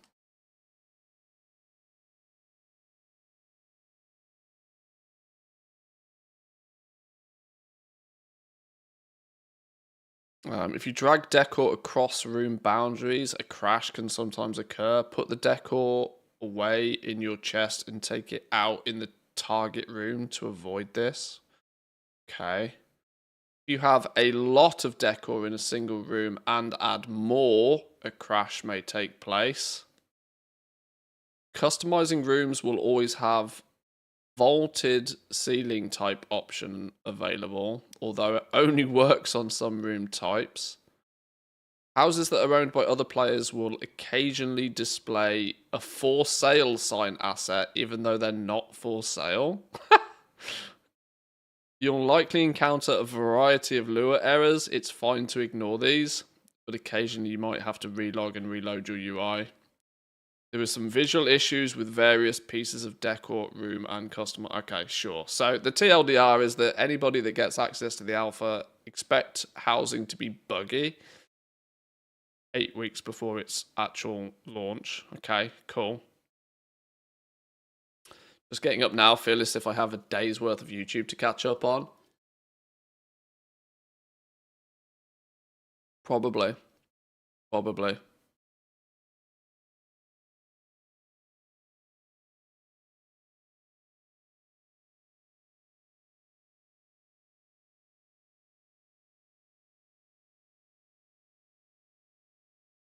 You have a real figure of your own panda holding a WoW token. That's crazy. How did you get that?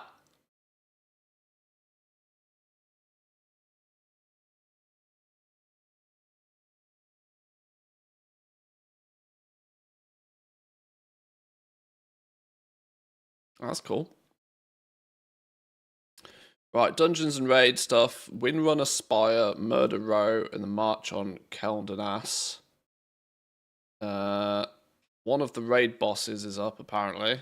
Speak to Nexus Lord to be summoned to the raid encounter to test boss timelines, class updates, items, boss alerts when it becomes available. This encounter will be removed in a future alpha build. Okay. There's 4 delves. Sorry, no, 3 delves. The Colgate Calamity.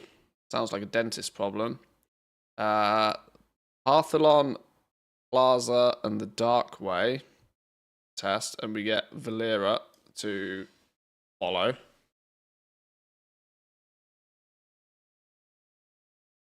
The stat squish. Info on the stat squish then. Starting in Public Alpha 1, we've squished numbers across the board.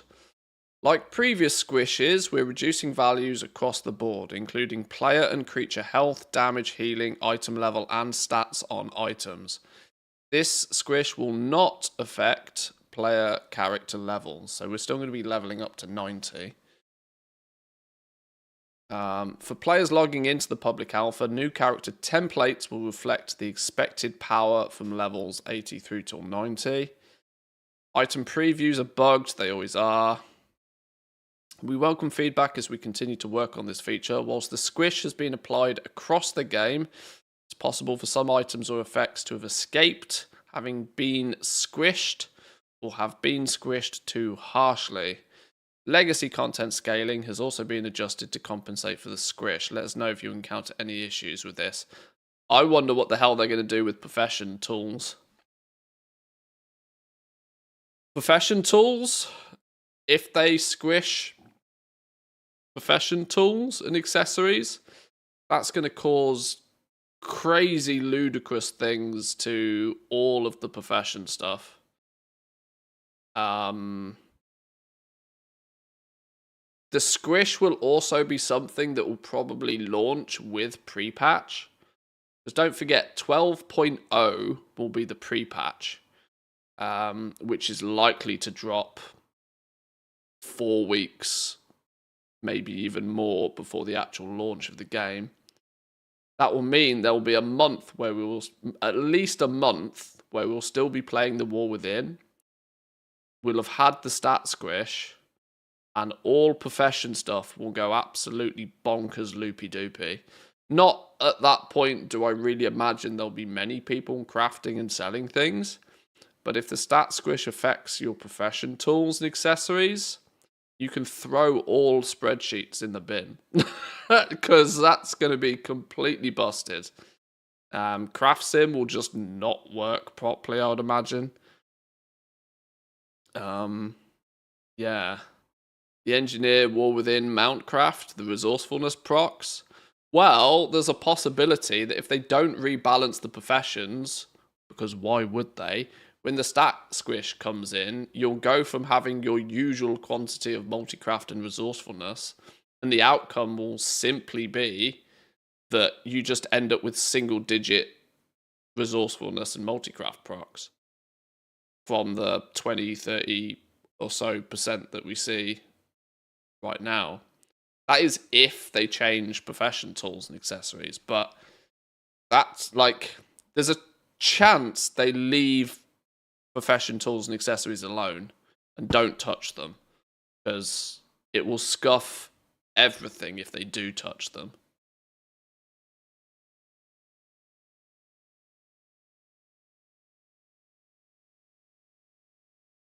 Since stats like multicraft are only used in professions, they could just recalculate the stat budgets so that an item with a lower item level ends up with the same amount of resourcefulness, multicraft, etc. Yeah, but do you think they'd do that?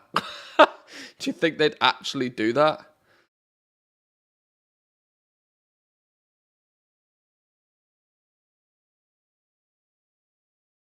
They shouldn't touch them, because Alpha has profession specs and they seem finished.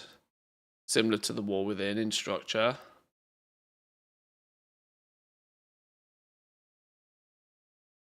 Well, we'll see. We'll see what they do with the stat squish regarding the profession tools. Shit will go absolutely loopy-doopy if they do touch them, though. There are things that should be done, and then there is what Blizzard actually does. Yeah, well, yeah, for sure. For sure.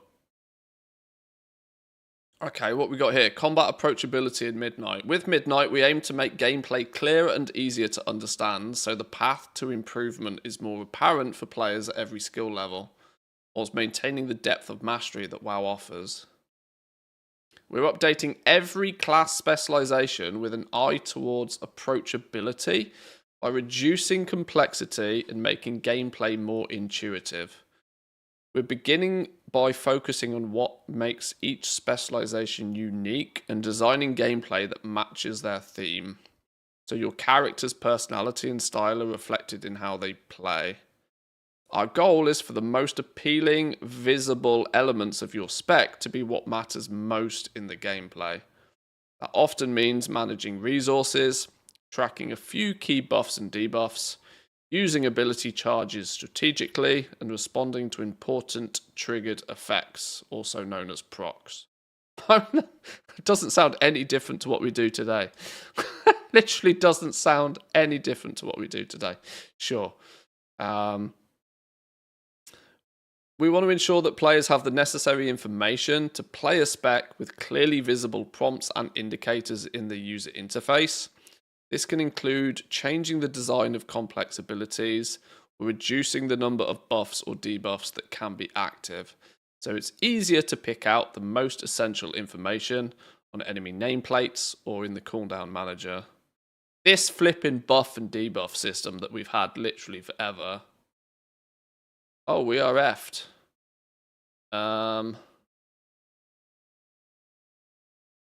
Hold up.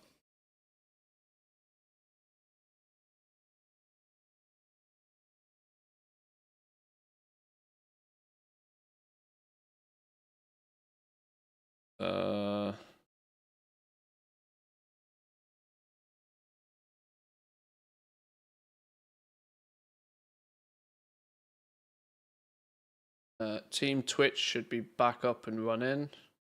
Team Twitch should be back up and running. Team YouTube might take me a second or two if it actually died. YouTube properly die? Do I have to start a new stream? No, Team YouTube looks to be back up and running. We're back, we're saved. Saved. Team YouTube, are we saved? Team YouTube looks to be okay. OBS died. Don't know what the flipping hell happened there.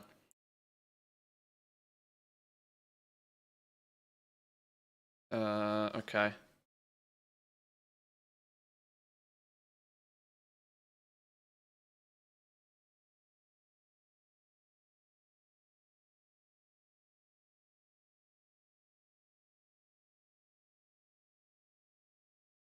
Throw an F5 at it if all good. We're good. Nice one. Excellent. Thank you, boys and girls.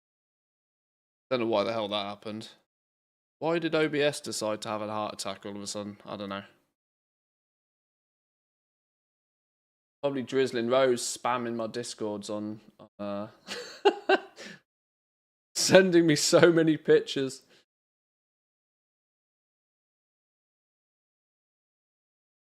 Can I show these on stream?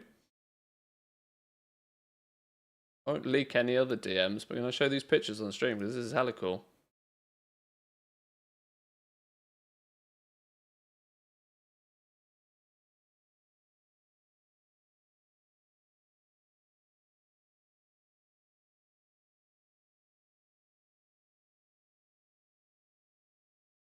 Check these out.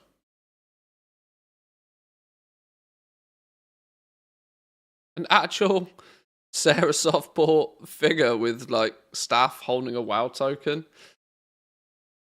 Drizzling Rose has her own character model. Genius. Mini little bow thing, staff thing, whatever. Magnetic on the back. It's real cool. It's real cool.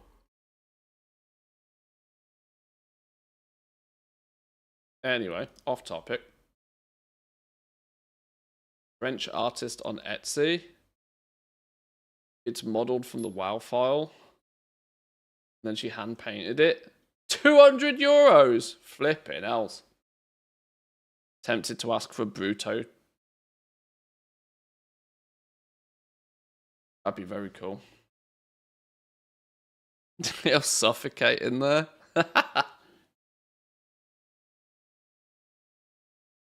Foreign bars are up twice price. I stocked up 10k of them in the last month. Time to sell them. Do it, man. Do it. Crashed when I looted a Corium vein. Oh, there's new NVIDIA drivers out there. Thanks, Golson. I'll look at those later. I've actually got a flipping update waiting, so my PC is desperately trying to do updates by the looks of things. Anyway, where did we get to? Where did we get to? Yeah, Alma didn't eat the internet. She's very, very uncomfortably fast asleep right now. She's kind of flopped and twisted in one go. Doesn't look comfortable. I think she's chilling. She definitely didn't eat an internet cable either way.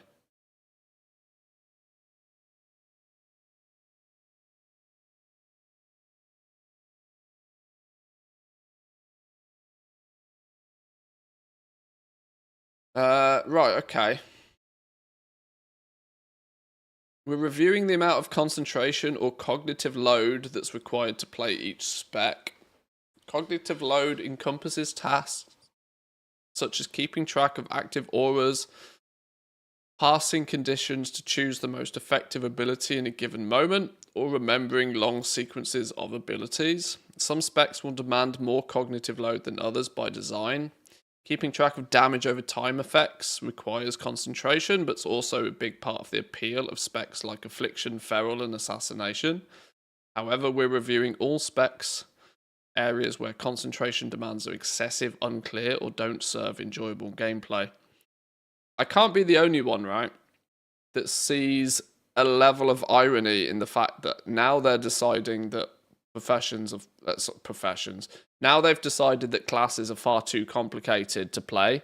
Now they have taken it on board to deal with the one button rotation. Right? Now it's their responsibility and not some add-on's responsibility to make sure that most players can quickly play a certain class or spec. Now they're simplifying it, right? Now they're simplifying it. Actually, this is probably a good time to point out that the add-on author of Hekeely said that it's sunsetting at the end of the expansion. So for anybody that's used Hekeely historically, this little add-on that I actually just have attached aside to my one button rotation, the add-on dev has said that they're no longer going to support the add-on in Midnight, probably due to the fact that changes afoot are going to make it significantly more difficult to do, which is another add-on that's going to go bye-byes.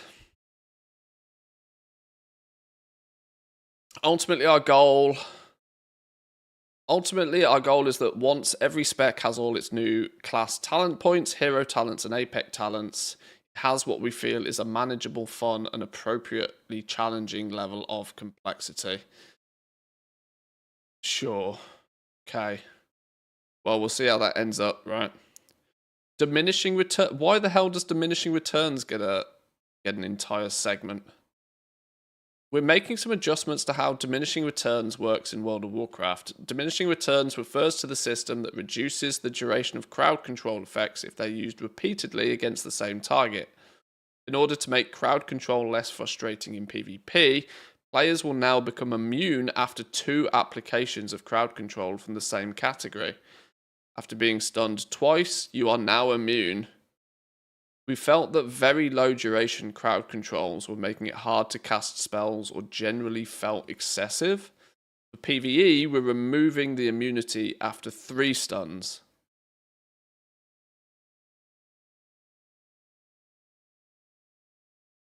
We're removing the immunity after 3 stuns. So does that mean that you get stun? Have they mistyped that? Are they trying to say that in PvE you become immune after 3 stuns? Or that if once you are immune, if you are subject to 3 additional stuns, then you will lose your immunity?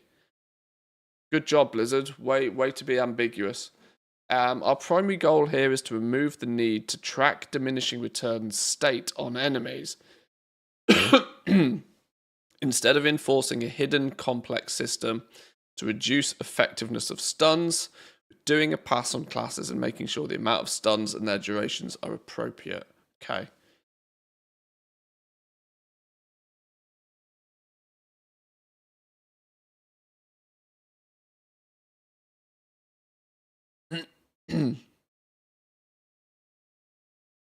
Weird that Wowhead is not posting so many alpha info.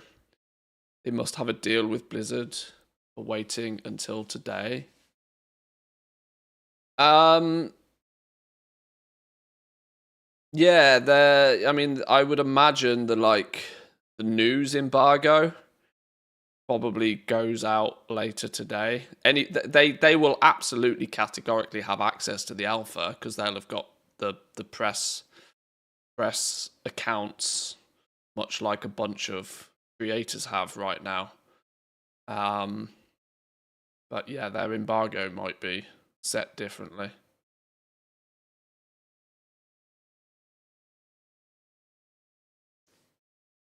The main dev of Deadly Boss Mods has also released a video regarding the add-on changes and what he expects to break as it stands at the moment.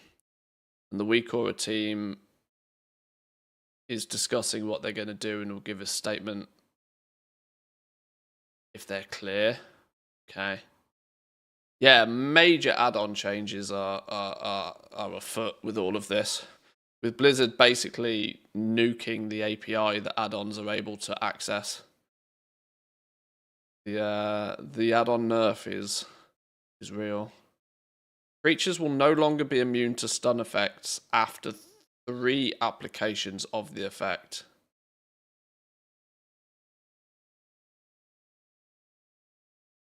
The duration of the stun effect will continue to diminish in half upon each activation until they reach 1/16th duration, where it will remain until 16 seconds has passed.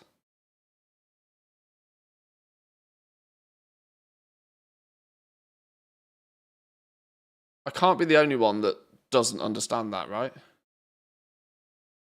Creatures will no longer be immune to stun effects after 3 applications of the effect.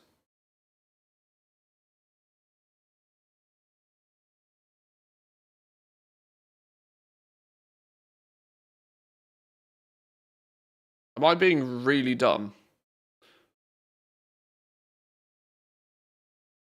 Creatures will no longer be immune to stun effects after 3 applications. How can you have 3 applications of the effect if they're immune? You stun something 3 times at the moment, it goes CC immune. That's what's being removed.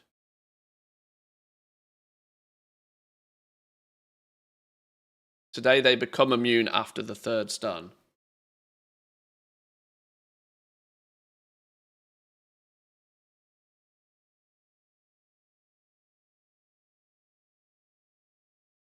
Alright, sure.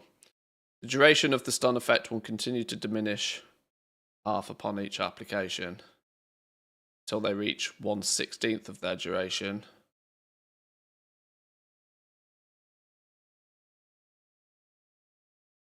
One half, 1/4, 1/8, 1/16th.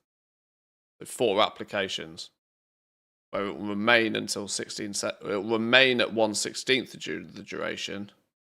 Okay, so there's going to be no on PvE, there's going to be no stun immunity whatsoever. It'll just be lots of very short stun durations until it's not been stunned at all for 16 seconds. Then it goes back to being stunnable. Okay, I don't know if that's a buff or a nerf, honestly. In PvP combat, players will be fully immune to a crowd control after being stunned or CC'd twice. Alright, sure. Sure.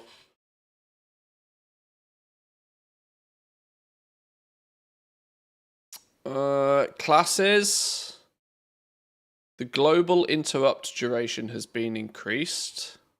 We would like players to have more effective tools against caster enemies, particularly in dungeons. To that end, we're increasing the interrupt durations across the board in PvE content. Sure. Mind freeze up to 5 seconds from 3. Lots of 5 seconds up. Lots of 5 seconds up from 3. 7 seconds up from 5. 5 seconds from 3. 5 seconds from 3. So a 2 second buff to most interrupt durations.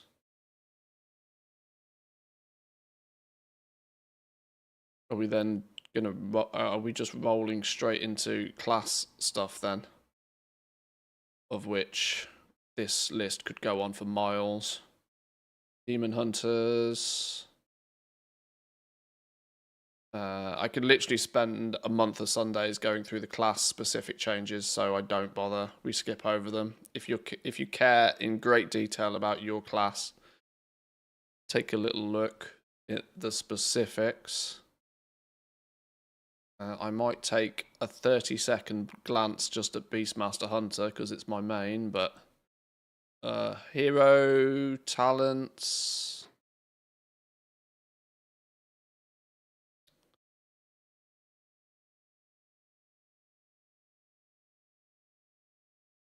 Pack leader changes.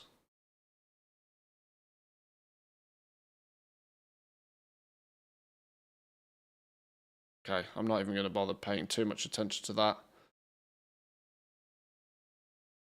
The following talents have been removed. Kill shot moved to the marksmanship talent tree. Oh, lose kill shot.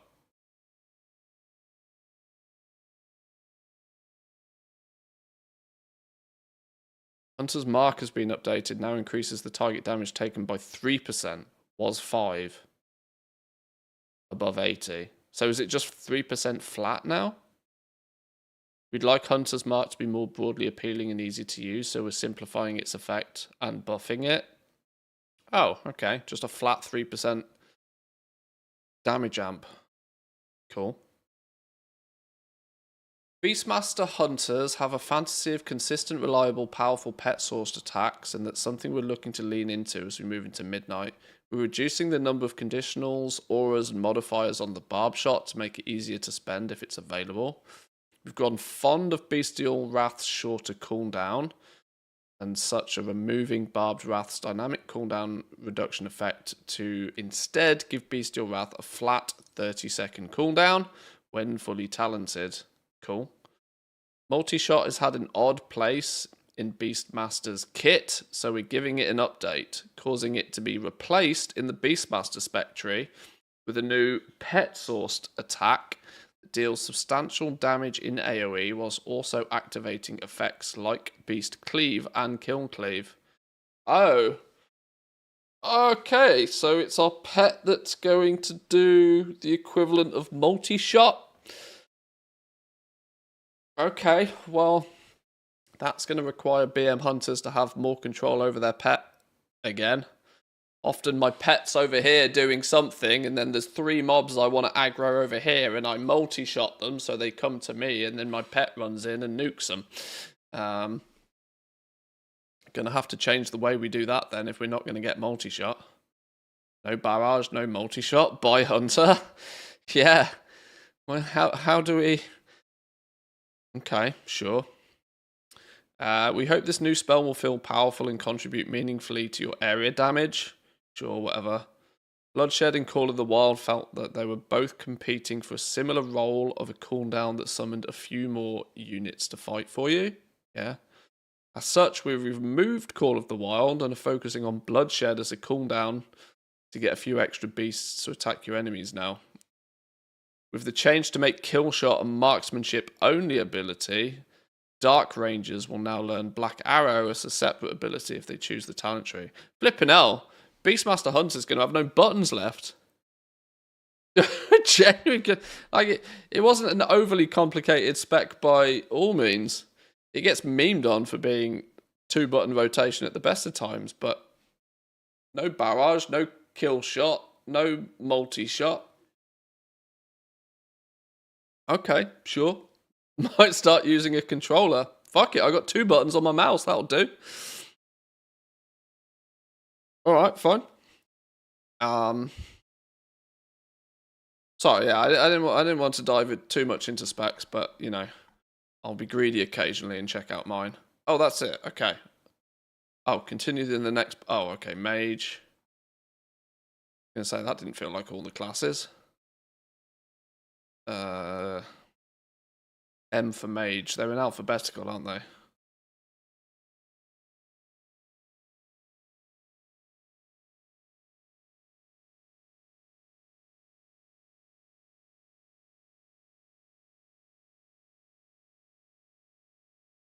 Paladins.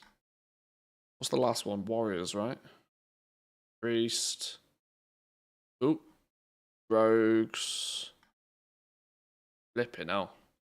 Whoever had to write this out. Literally a War and Peace level notes this time. Shamans.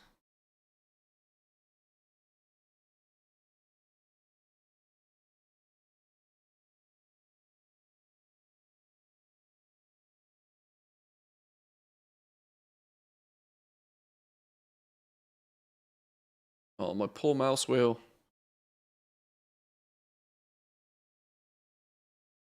Okay, warriors, this should be the last spec. The only reason I have to scroll through these is because there's always something at the end of these. Items, here we go. Oh, this was a cool change. This was a cool change. And this might have some knock-on effects to how we deal with Remix as well, by the way.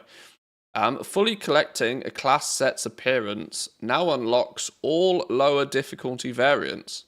For example, collecting all mythic appearances will automatically unlock the heroic, the normal, and the raid finder variants, while unlocking heroic would only unlock the normal and the raid finder, etc. Eligible sets will be marked as such in the set collection UI. This change is retroactive to all legacy content. Items will no longer change their appearance when upgraded. So this could have some knock-on effects to how we deal with Remix. Because no longer in Remix are we going to need to collect the Mythic, the Heroic, the Normal, the LFR variants as different ensembles. We just buy the Mythic one and GG well played. We'll get the rest retroactively, if that's really kind of what you're shooting for. Now, this means that whilst players play through an expansion, you know, if you do the heroic raids, you will need to, at one point in the future, go back and refarm out that raid to get the mythic appearances. That no longer change when upgraded is so bad. It's the main reason to do alt delves. Well, this has already been pointed out by people in the community that why can't you just, you know, give us the dub, you know?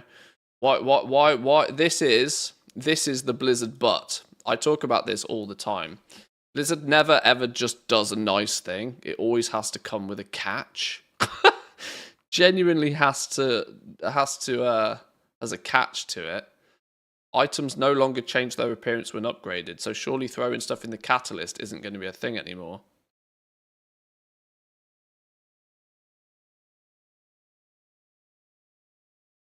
Not to try and draw viewership away from Manthe, but the Golden Goblin got alpha access and was doing loads of stuff on the profession stuff last night. If you speak German, there's probably lots of insight there. Post on Discord anything you find out. Yes, absolutely. If you have German in your vocabulary, I did spot that as well. Gold Goblin did have a press pass for the alpha.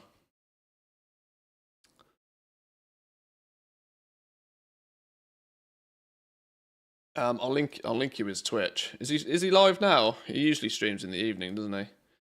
He's not live now. But his VOD from last night might be worth crawling through if you have German in your vocab. He's Gold Goblin on Twitch. There we go. We've got the link for you.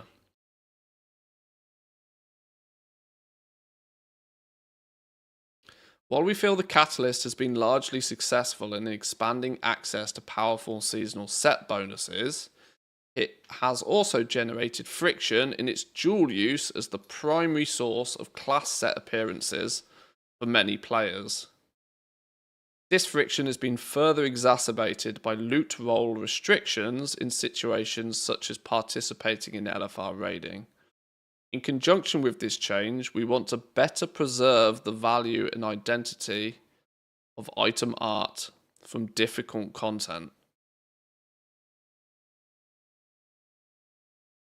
Now, I don't know about you, but that feels like Blizzard is telling us how we play their game as a way to justify the negative, right?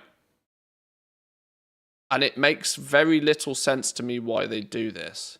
You quite frequently will get some Giga Chad in LFR that's just blasting shit because they're there for the chance to get the LFR appearances.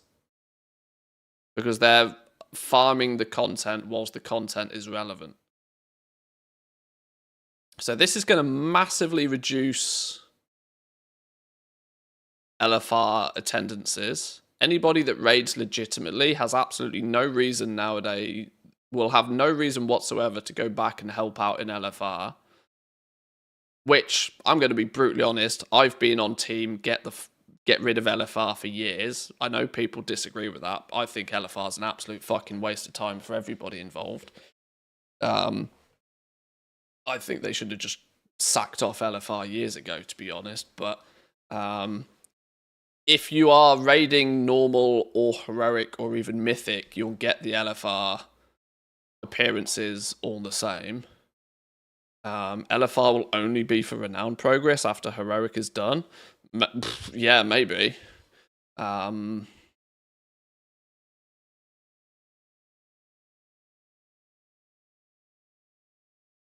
Acquiring a class 4 set bonus now unlocks a character-specific feat of strength that will enable catalyst charges to drop from raid bosses, Mythic Plus, Bountiful Delves, and rated PvP on that character for the remainder of the season. Wait, what? Why didn't they just do this then? Why do they seem to be doing two changes simultaneously that counteract each other? What?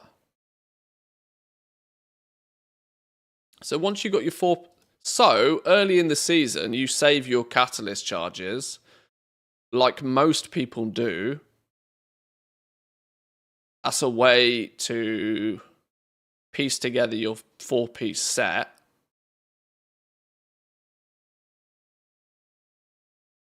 And then later in the season, you're free to use all of your catalyst charges for whatever you want to use them for. And you'll end up with more catalyst charges because they'll just be dished out to you once you've got your 4 set anyway. But then you don't need to change the catalyst from allowing people to upgrade bits of gear with it. What? Okay. The decision to spend catalyst charges can be difficult early in the season, as players anticipate looting more powerful armor in the same slot in the near future. For example, catalysting a veteran or a champion helm may feel like a mistake, knowing that a hero helm could be around the corner in your next Mythic Plus dungeon. If a player decides to spend that charge, then receives that hero helm, it may have to sit in their bags for up to 2 weeks before it can be effectively equipped. This change should empower players to chase their seasonal class set bonuses early on without reservation, with the knowledge that additional catalyst charges will likely be farmable for them just several weeks into the season. In addition, armor pieces with desirable secondary stats in non-set slots, such as belts and boots, would feel more like viable options earlier in the season.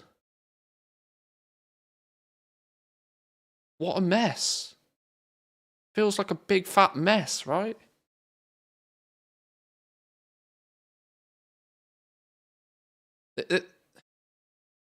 Just let people have the win.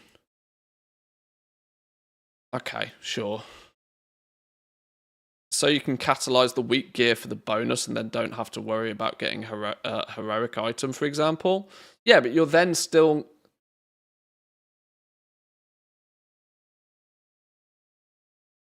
You're still not going to use your catalyst charge. In their example, catalyzing a veteran or a champion helm may feel like a mistake. It's still going to be a mistake to get your 2-piece bonus. It will only be an advantage to use your catalyst to trigger the 4-piece feat of strength. So you're still not going to catalyze a veteran or a champion piece of gear. You'll only do it to get your 4th piece of the set. You won't do it to get your 2-piece set. So you'll still be holding off using your catalyst charges. You'll only just, if you've got a 3-piece, sure, you'll slam a veteran or a champion piece to unlock your 4-piece, but you'll still then be required to go out and farm. Depends on the drop rate of these. Just seems like a mess. It seems like an awful lot of Seems like an awful lot of effort has gone in to try and counteract this negative here. Alright, sure, whatever. PvP, Elite is now 2300 instead of 2400. This also means that correlated ranks and titles... We've seen feedback around the top-end PvP rewards being extremely difficult to achieve in the more recent seasons. Our goal with this adjustment is to slightly ease the requirement while still maintaining the prestige that comes with obtaining these rewards and titles. Sure. I don't do PvP to any capacity to understand the complexities in getting 2400, but okay. PvP Shamer's professions. This is something that's relevant to all of us. Still going to need a natural 2-piece drop. Yeah. Blizzard always reliably making unnecessarily convoluted systems. It does seem like it's kind of... it's an awful lot of changes to the current system for what will be useful for maybe 10 days a season. For those really trying to optimize and push their gear early. But does the system really need to be overly convoluted for that very short window? Whereas they could have just left the catalyst exactly as is, given people the ability to... Because there's no reason I've got nothing against that. Once you got your 4-set bonus, you get more catalyst charges. That's a dub. Generally, all round, right? Once you've got your 4-piece, then you just get more catalyst charges. Great. Can't be any problem with that, really, surely, you know. It means you prioritize using your catalyst charges in order to get that 4-piece set bonus nice and quickly on. Nice and quickly.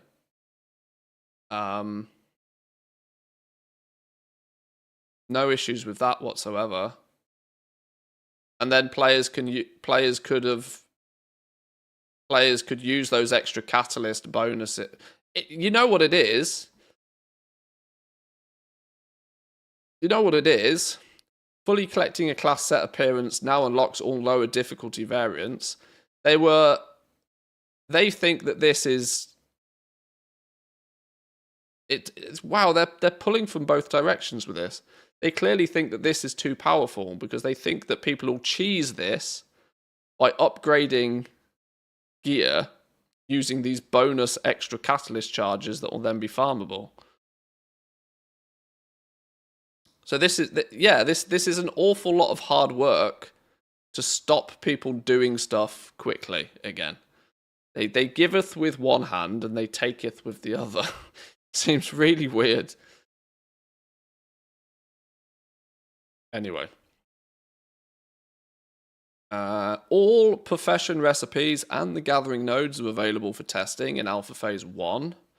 This is a big one. They have lowered the number of qualities for stackable reagents and consumables to 2. Was 3. So this is both materials and crafted items. Your gems, your enchants, your potions, your flasks, your food, but like food doesn't matter, does it? But like stackable reagents and consumables down to 2.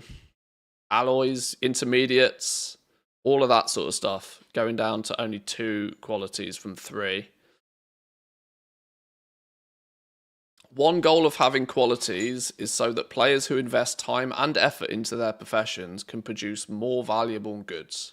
We believe that as far as reagents and consumables are concerned, this goal is better accomplished by having 2 qualities, normal and high, with the added benefit of simplifying the system a little.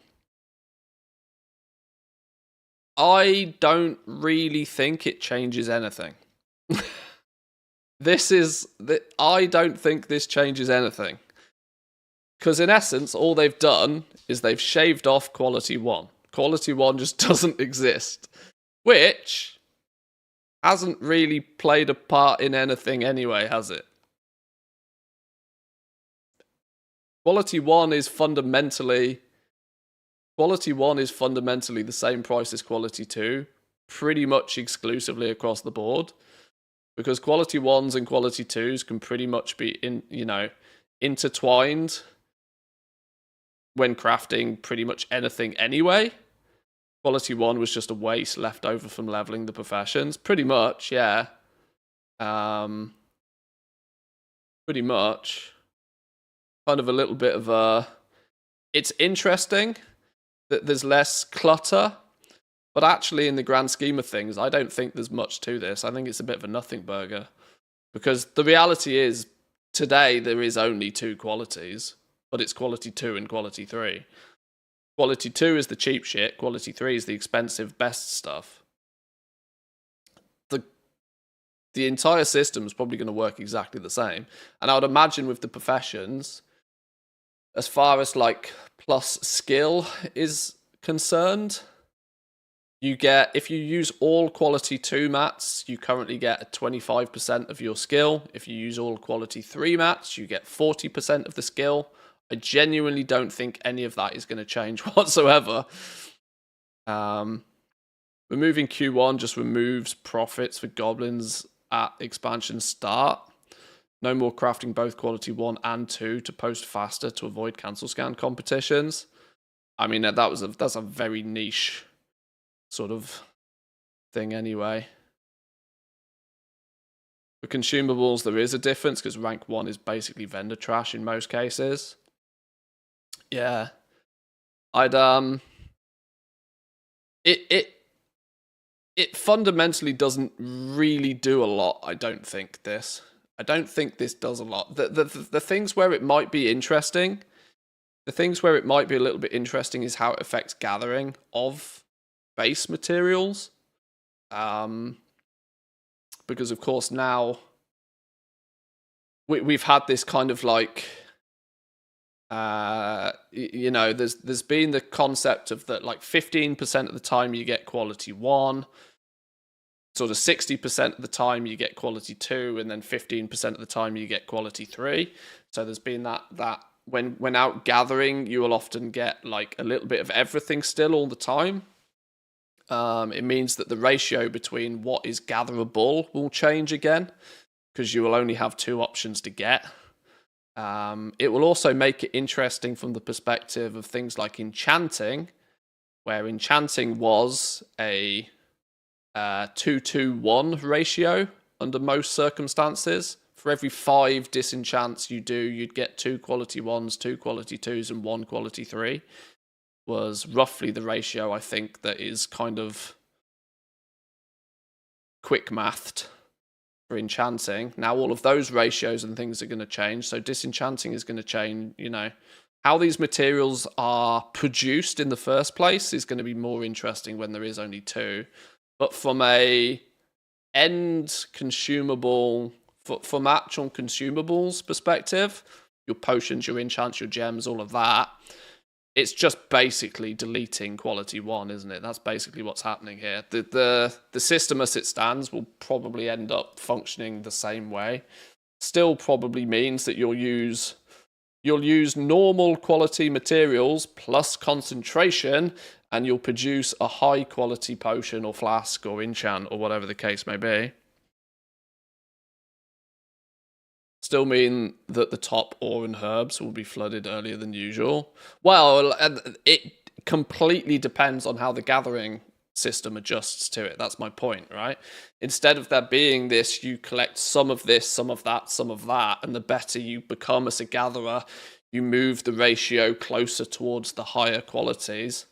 There's the likelihood that we'll need to investigate just how gathering feels, because if, like Dragonflight, we get to the point where, because let's not forget, this we might end up with a Dragonflight-esque feel, because in Dragonflight your gatherers could get to the point where they basically didn't pick up quality 1 anyway. They picked up quality 2 most of the time, and they picked up quality 3 some of the time, and they basically surpassed the ability to find quality 1 stuff anyway.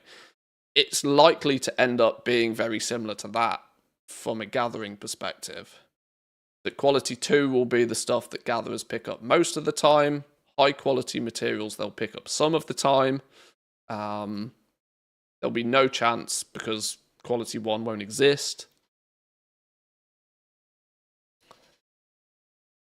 But it depends what they also then look at doing with the gathering professions, if they're going to simplify those any further. Found the best fiery weapons? Flashbang?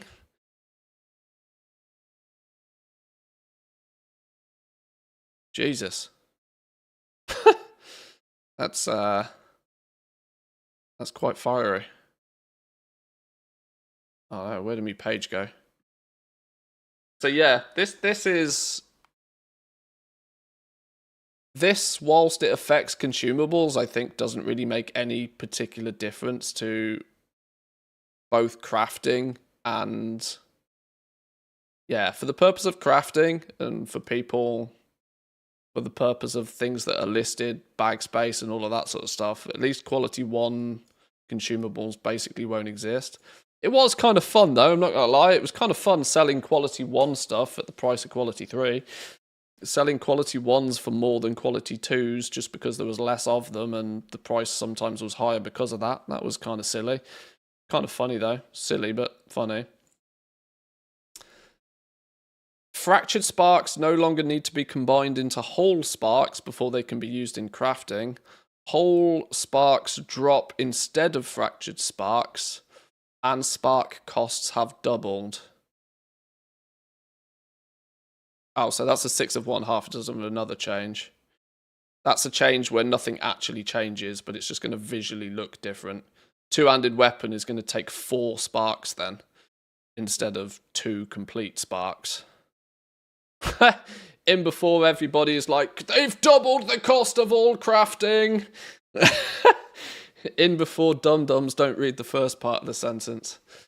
Okay. We saved you 1 right click.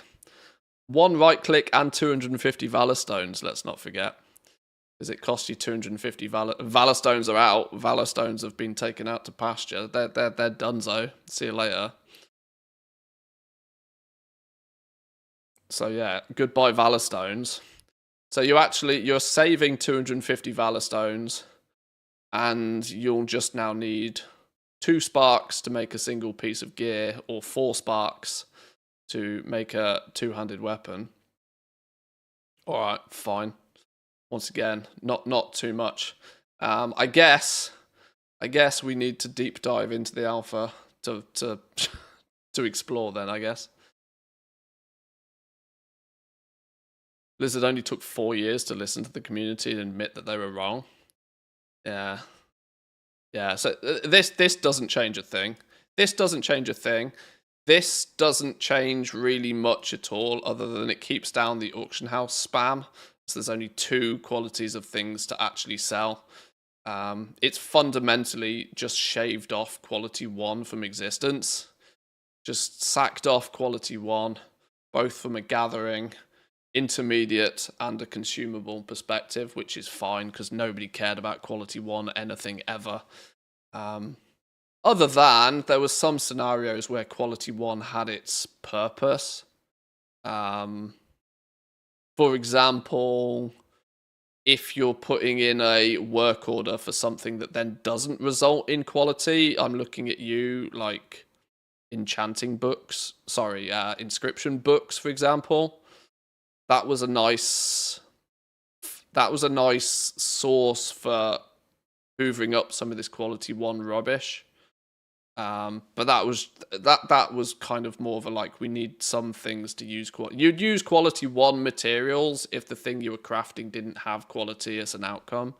But this is a scenario where less is probably more, for the most part. Can we stop time today? This is the most fun part. Everybody speculating. The last 3 or 4 months has been real boring. But there's always that downtime, isn't there? There's always that downtime. There's always that little bit of downtime towards, the later part of an expansion. Now it's go season again. Everything's go season again. I genuinely enjoy the 3 or 4 months run up to an expansion as much as the 3 or 4 months after the expansion launches. Improves the server stability, less hammering from auction house calls. Yeah, getting rid of rank 1 was kind of, it was used for so little. Interesting question will be if the relative power from rank 2 and 3 stays the same. Yeah, we'll have to see if it ends up being that high quality stuff is what the ratio of, if a potion gives you 50 main stat normal, does it give you 100 main stat as high quality, or does it only give you 75, or does it give you 150? What's the ratio going to be between normal and high quality? How are they going to balance that?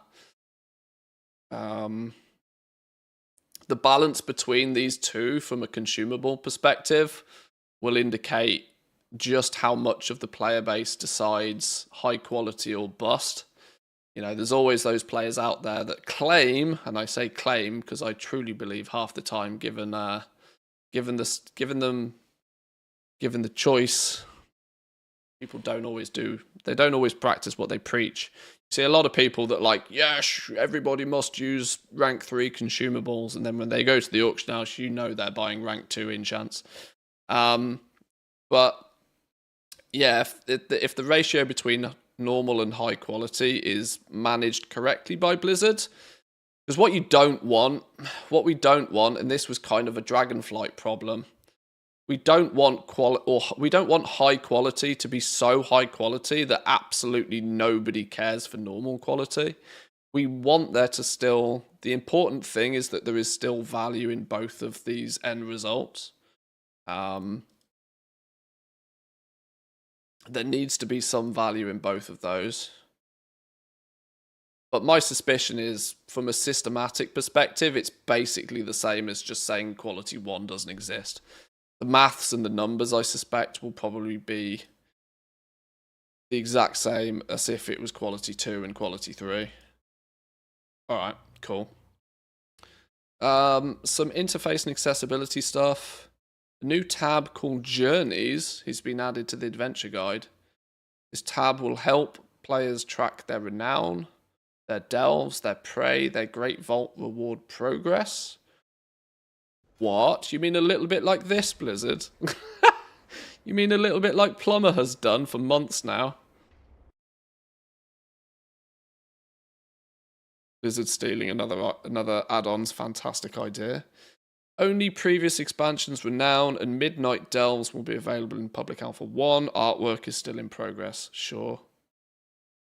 Delves tab has been removed from the Group Finder panel. Players can now configure the Delve companion through the Delve section within Journeys. All right. GG Plumber. Absolutely goated add-on. Goated add-on author, by the way.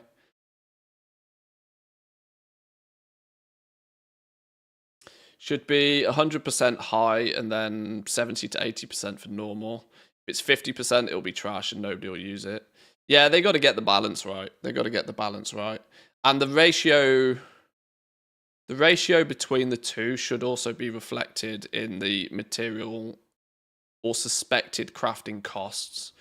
If the ratio was 100 and then 50, for example, you would actually expect normal ones to cost half as much to make in a way as well, or to use. They got to be kept. This is where it's got to be a balancing act. The relative power between the two has to also be represented in the amount of materials it takes as well, or in terms of costing of those materials. This is where they have to be careful that quality 3. That's where the ratio of quality 2 to quality 3 material acquisition also has to be similar, is what I'm trying to get at here. Because if it's out of whack, you will find that if quality 3 ends up costing 3 times the price because quality 3 materials are 3 times the price, but it only gives you like a 20% increase, then that means that most players will probably end up filtering towards using quality 2, and they'll just complain like a bitch that quality 3 is too expensive. They have to get... it is a big balancing act. It's a big balancing act that they do have to be careful with. But they've, for the most part, got it about right in the War Within. So I hope that mathematically the way they do it is they just delete quality 1. Because the ratio between quality 2 and quality 3 has kind of been okay. Unless you're leatherworking, where it's all been completely scuffed. But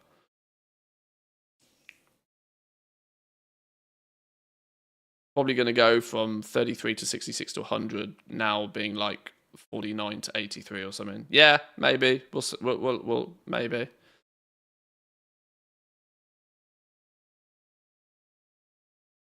Timeline of spell casts will now appear when engaging bosses in dungeons and raids. Artwork on the timeline is still a work in progress. This timeline can be moved and adjusted throughout the HUD edit mode. Alerts are categorized into critical, medium, and minor, which can also be customized through the edit mode for additional settings. This feature is not completely implemented or functional for bosses in Alpha Stage 1. Okay. The boss warnings interface is there but busted. Updated nameplates are coming in Alpha Phase 1. With a variety of options to change, which is cool.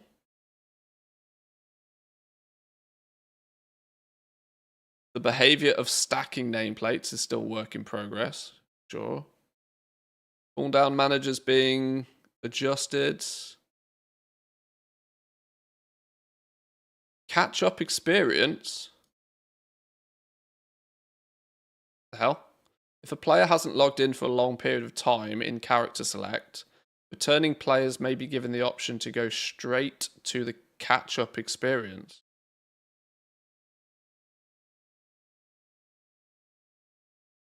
New tutorials tab has been added to the adventure guide for players to teleport to a catch-up experience. Huh. Okay. Sure. The nameplates are looking good. Mr. GM was messing around with them yesterday. Okay, that sounds cool. Default nameplates have been so trash for so long though, haven't they? Plate has been borderline mandatory for years.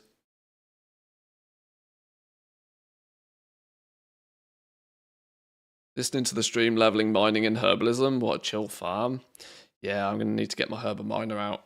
I'm going to need to get my Herb Miner out. Make sure that they're good.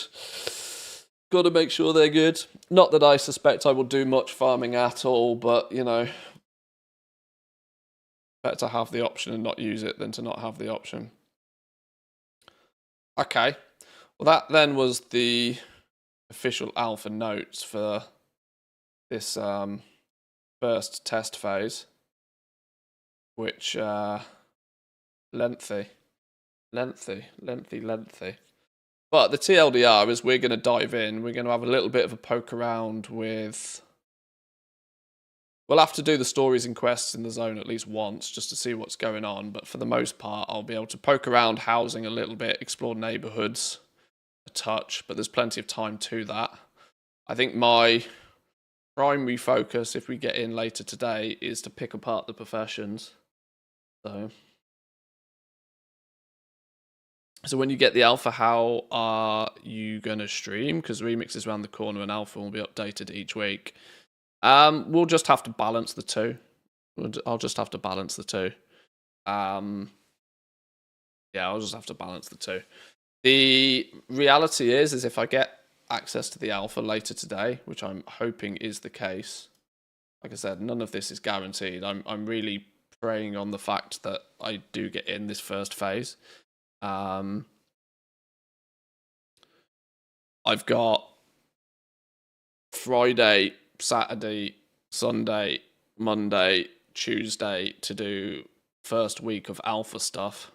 I've got 5 days I can focus on doing alpha stuff before we roll into Remix. And once we roll into Remix, then we'll see. We'll see how we deal with shit. It'll just have to be, I'll just have to find a 25th hour of the day, it's fine. 16 plus hour streams, please. The reality is a lot of alpha stuff, while I will poke around and stuff as much as possible, I've already said I'm going to probably be streaming slightly less, but we are going to re-alight the YouTube. Hang on, let me finish my damn sentence. Streaming probably slightly less, but YouTube will make a prominent return. And also, I have already started, and we'll see how far we need to go with this, but I'm going to utilize the Discord significantly more this time around. There's a couple of, there's a new category and some new channels have been made in the Discord that will be specifically for alpha related stuff. And I can use that as like an info dump area. Because I'm very aware that there'll be lots of people that will want to know things. And it'll be easier for me to just direct people. The answer's in Discord, check the channel. The answer's in Discord, check the channel, sort of thing. Rather than then repeating myself 500 times when we do stream. So, yeah. First looks at the professions. Well, that's probably what I'll do. Timings of these, I don't know. I am so out of practice with doing YouTube content. I can't even remember what my YouTube voice sounds like. But we'll have to dig that out of the closet again, and I'll put some short-ish, hopefully, videos together for each of the professions. But I equally need time to go through them and figure shit out all the same. So making YouTube content's like riding a bike. You'll be fine. Yeah, I'll have to see if I can remember my intro and what to shamelessly plug each video and 50% off with code Manthe for... No, that's another creator. But first, housing stuff. Yeah. I'll have to plan things out. Found myself getting bored of WoW yesterday after doing the Mythic Plus time trials. Wound up playing Dungeon Keeper 2. Well, I've been playing flipping Borderlands 4 and Mega Bonk and all sorts of stuff as well. We need a Discord thread to pester you with all of our questions too. It's there. It's there. It's up. It's ready. It's live. It's there. It's literally there already. That was one I knew that would be a thing. So yeah, the Discord is already prepped with a Midnight Alpha section where we've got an FAQ, which is in the forum style, so people can. This will start off with being anybody can ask a question and anybody can answer the questions. If it gets too spammy or we start getting too many repeat questions, I might sticky the actual frequently asked ones. But this can be sort of more forum-y sort of style. And then there's the 11 p.m. news channel, which is just for general discussion. And I will probably make publicly visible, but only I can write in them channels for like specific info on specific professions. And they will probably eventually be edited and converted into like mini guides in the run-up. So I'm going to use the Discord a lot more in the run-up through alpha, through beta, and into the launch for like sharing the info sort of thing. And it will be supplemented with YouTube content. And of course, we'll continue to stream as much as possible as well. That's my plans for the next few months anyway.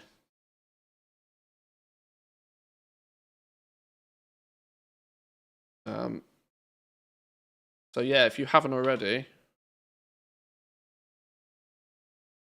come join the Discord, because that will be the first place I post things before it gets converted into video form.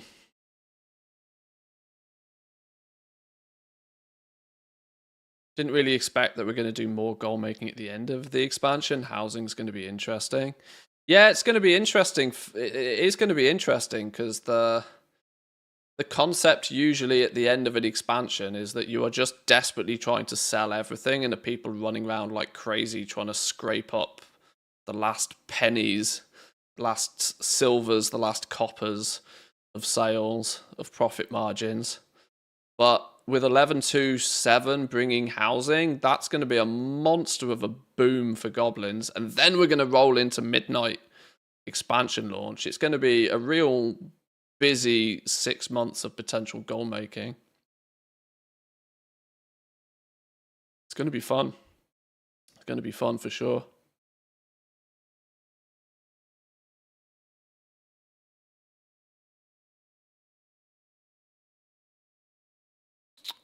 Let's have a little looky at the official blog posts that they put out yesterday. Where's the housing one? I mean, we could do them in order, but there's a lot of them.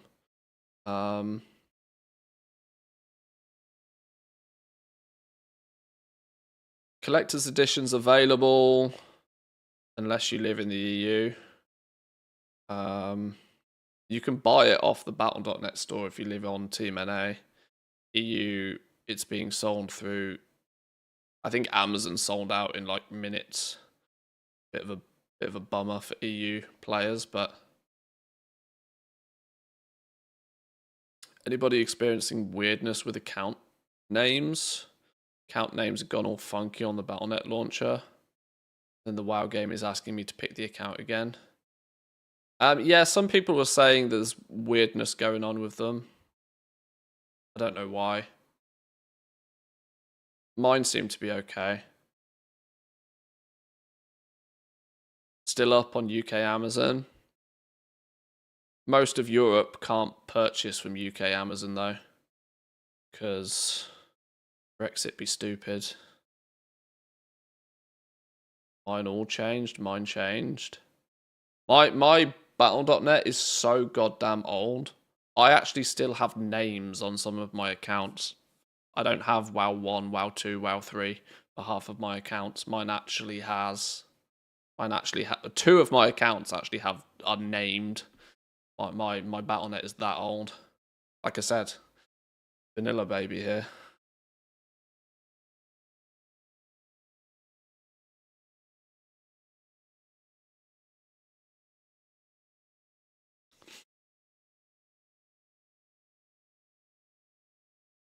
Happened when they sent out alpha invites. My numbers changed also. Maybe it means everybody's getting alpha. Who knows? Collector's Edition surprisingly cheap considering it contains the Epic Edition key, or am I mistaken? No, I kind of agree with you. Surprisingly cheap. I was expecting it to be $140 and not contain the Epic Edition. The fact that it's $140 and contains the Epic Edition is quite cool. Now, it still puts people in a bit of a weird position because when you purchase it, are you going to get a digital key emailed to you of the Epic Edition so you can claim it ahead of time? Or is it going to be a printed physical key in the box? The key is in the box itself. So those who are that into World of Warcraft that they're likely to buy the collector's edition are probably still going to feel obligated to also secondarily buy a second copy of the Epic Edition. Especially if they want housing. Early access. Which is kind of mental. That Blizzard have repeated this same problem again. So, yeah.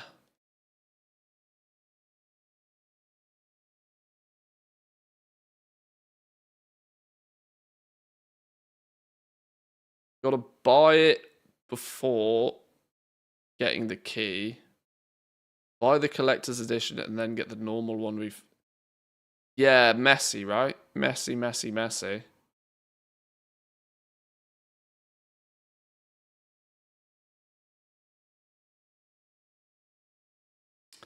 Art of Midnight hardback book. Collector's pin, the Dark Heart replica. Get a jump start on your housing decor with unique items to fill your home.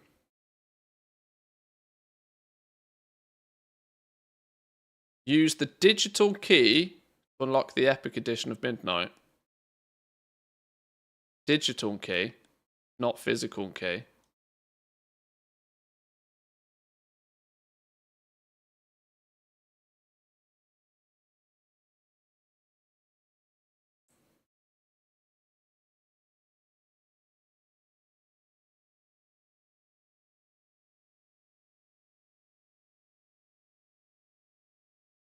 If you want to enjoy Midnight digital items and any available access before receiving your collector's edition, you can buy Midnight on the Battle.net shop. If you buy Midnight, Base, Heroic, or Epic on the Battle.net shop, and then redeem a collector's edition code later on, you will automatically be credited the cost of your original digital purchase in Battle.net balance, as long as you redeem the collector's edition code before the 31st on 2026. If this is such a shit way of doing it, so they still get your money twice.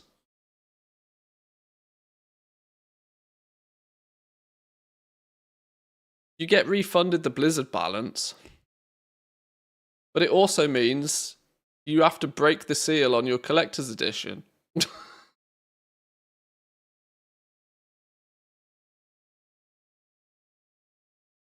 Because you have to claim the collector's edition code.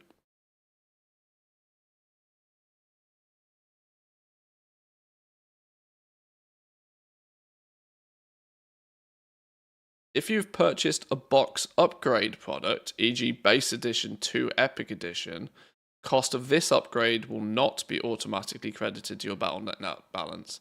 You can contact Blizzard customer support through Battle.net in that case for credit to... What a messy way of doing shit. Why didn't they just not put... Why did they just not... Messy. It's just gross, isn't it? Like I said earlier, unnecessarily convoluted. It's just messy. I mean, the Blizzard balance players are clearly going to spend anyway, because you just convert that into game time over the next few months. But it's still, you still have to give them the money twice initially. They can't even do this right, yet they're going to replace add-ons like Platter and Details. La la la la la. It just seems a real messy way of doing it. I don't know.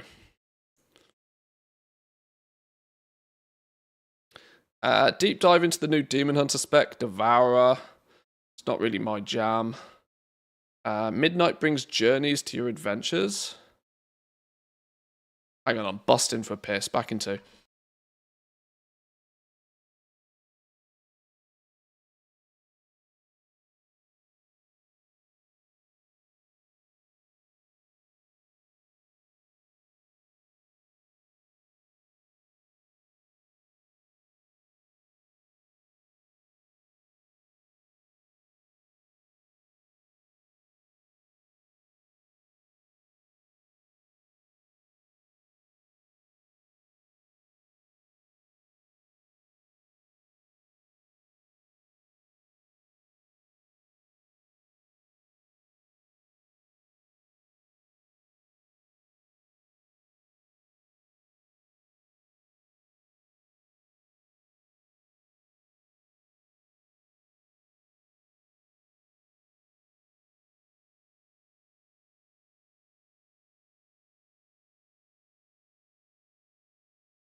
Okay.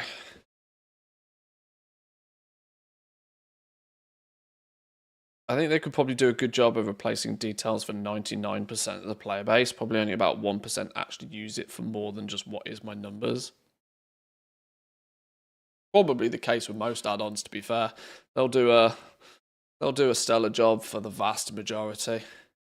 If you're an absolutely gigachad hardcore user of an add-on, then you might end up being missing something, but Midnight brings journeys to your adventure then. Do we need this zoomed? We need this zoomed so it's a bit more legible on screen. For anybody who doesn't have me in high res or full screen. What we got then? Engage with your World of Warcraft content in a meaningful way thanks to a brand new feature tab in their adventure guide, Journeys, with a significant update on how you track your in-game progress once Midnight launches. The Journey tab located in the adventure guide aims to be your one-stop shop to help you keep your renown, your delves, your prey progress more intuitive and streamlined. Please see Platter. please see Plumber for early ideas.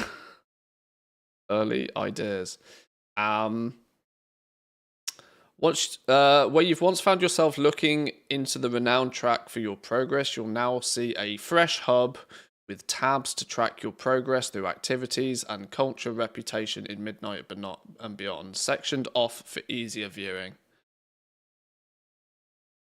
Plumber Dev, the GOAT. We have Alpha at home, yeah. Key changes and features. Centralized progress tracking. The Journeys tab will consolidate all of your progression-related information, making it easy to see how far you've come in activities and culture reputation within Midnight in previous expansions. Much like we can hover over these and see where we've got to right now. Yep, cool, sure, got it. Roger that. Delves integration. The Delves tab will be relocated from the Group Finder panel to the Journeys panel. Players can now configure their Delve companion directly within the Delve section of the Journeys, streamlining that process as well. Looking ahead with this, as World of Warcraft continues to evolve, the addition of the Journeys tab represents Blizzard's commitment to improving accessibility and the overall user interface. Whether you're a completionist or the casual adventurer, this new feature promises a more organised way to track your journey through Azeroth and beyond. Journeys in Alpha, for those participating in Public Alpha 1, only the previous expansions Renowns and Midnight Delves will be available. Artwork for the Journeys is still work in progress, and further visual enhancements can be expected in future updates. Wow, an official Blizzard post that's had absolutely zero comments on it. Clearly, people don't give a fuck. Because Plumber's already doing it. Okay, that's quite funny. That's quite funny. Not a single comment. Not a single fuck was given. Right, level up your talents. Expanding the talent trees for levels 81 through till 90.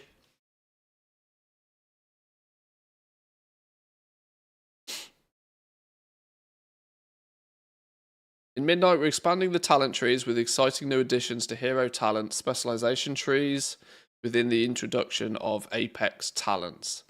Total of 10 new talent points will be spread across your trees during the level up experience, with class talents gaining 3 new points, hero talents gaining 3 new points, and specialization talent gaining 4 new points. Let's take a look at the details of these updates, okay? The specialization trees, we're expanding them in a particularly unique way by introducing Apex talents. These Apex talents are intended to be the pinnacle of our spec trees and provide a deeper fantasy or excitement than the average talent. Unlike hero talents, which were focused on previously unexplored themes for classes, Apex talents are focused on the core fantasy of each specialization and own in on core gameplay mechanics in new powerful ways. Apex talents first unlock after reaching level 81 and are available beneath the currently final section of the spec tree. They will cost a total of 4 specialization talent points. The first point is spent on an initial keystone that provides a large boost in power and introduces new gameplay. The next 2 point nodes emphasize the Apex talent or a few core abilities for the specialization. The final point applies to a capstone that brings the Apex talent into a complete and cohesive package. Sure. We got any pictures of any of this? No pictures of any of this. An entire blog post from a AAA game developer with not a single image.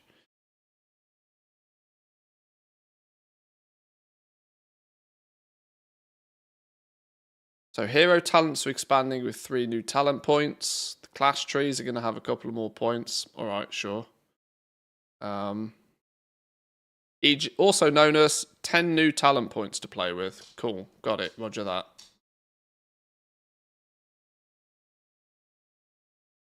Combat for everybody in Midnight. A lot of these blog posts seem to have just copy-pasted the patch notes. Boom, in we go.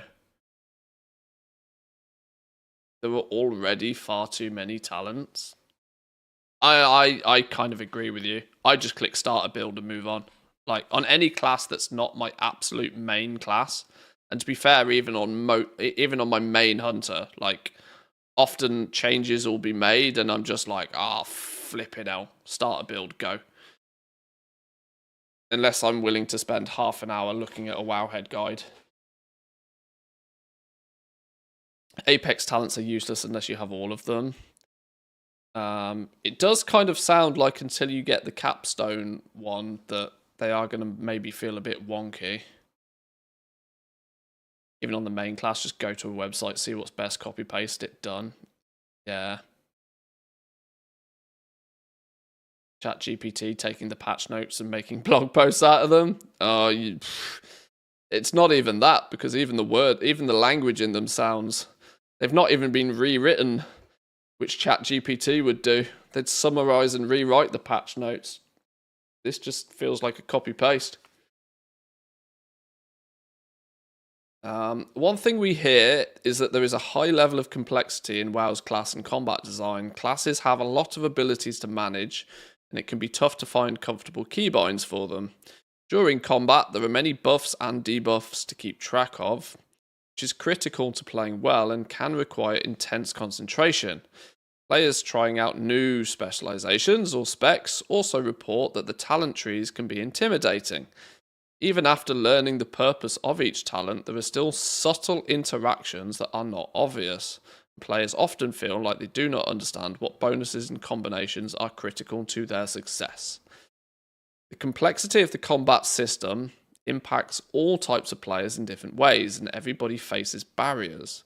There are challenges for new players trying to learn the ropes for the first time, as well as returning players who are trying to catch up. Going further, we understand these challenges make it harder to recommend WoW to friends. Players sometimes feel like their more inexperienced friends need a robust guide on how to play, manage add-ons, and more, even to get started. Don't go putting content creators out of a job now, fucking hell. Experienced players who are eager to improve their play so they can tackle more challenging raid difficulties often don't know where to begin with to get better. Just get good, yo. Without reading a guide, they may miss a subtle aspect of maximizing their performance. We've heard feedback from skilled players who tell us that they have shelved some of their favorite characters because those characters' gameplay is more mechanically demanding than they have interest in.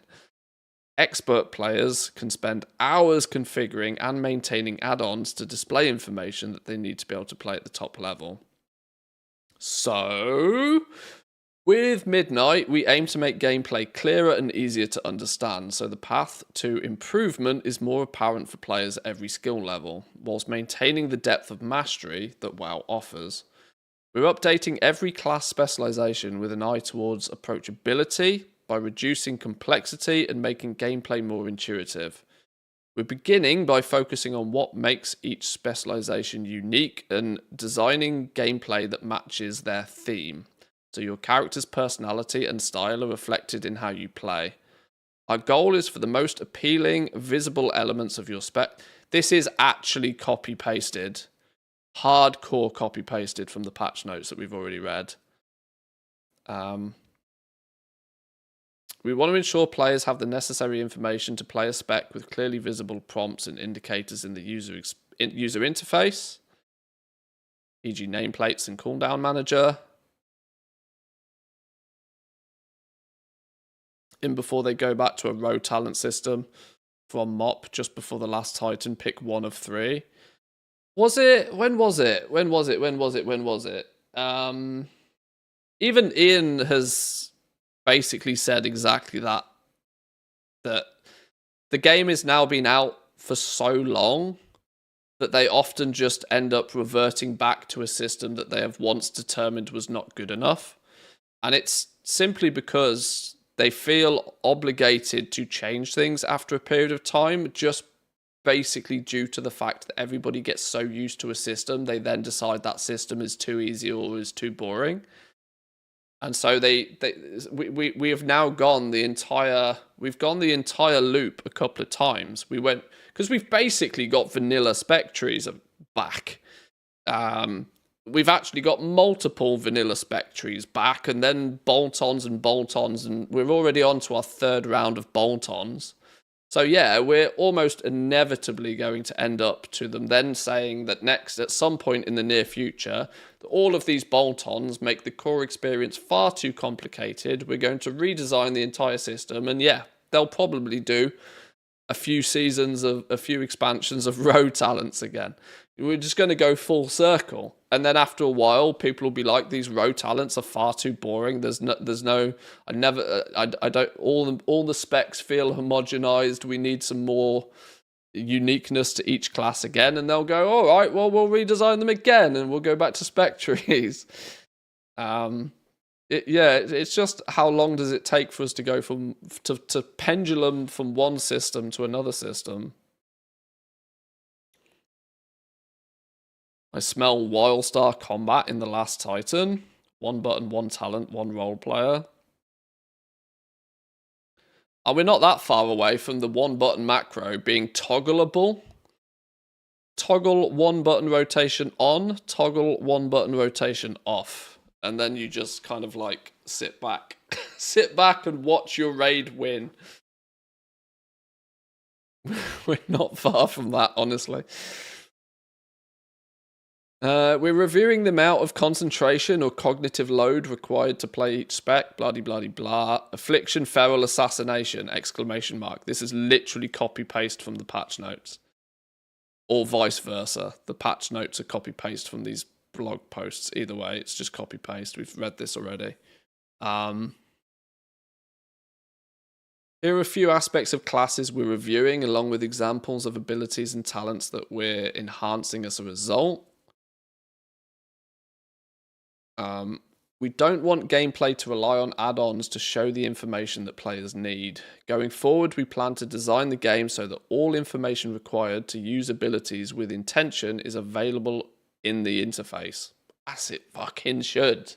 I love how after 20 years they're just coming up with this crazy idea that if something happens, maybe we should show it to players. Like, oh, no way. A proc has gone off. Maybe, you know, maybe we should tell players.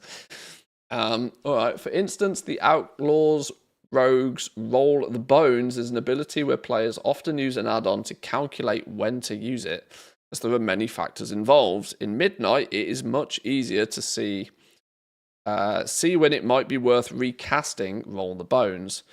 An example of an ability that relies on tracking information that's hidden in the user interface is the Feral Druid's ability Blood Talons, which has just been removed. Okay, we couldn't figure this one out, so chop. This one was far too much like hard work, chop. Abilities without meaningful gameplay.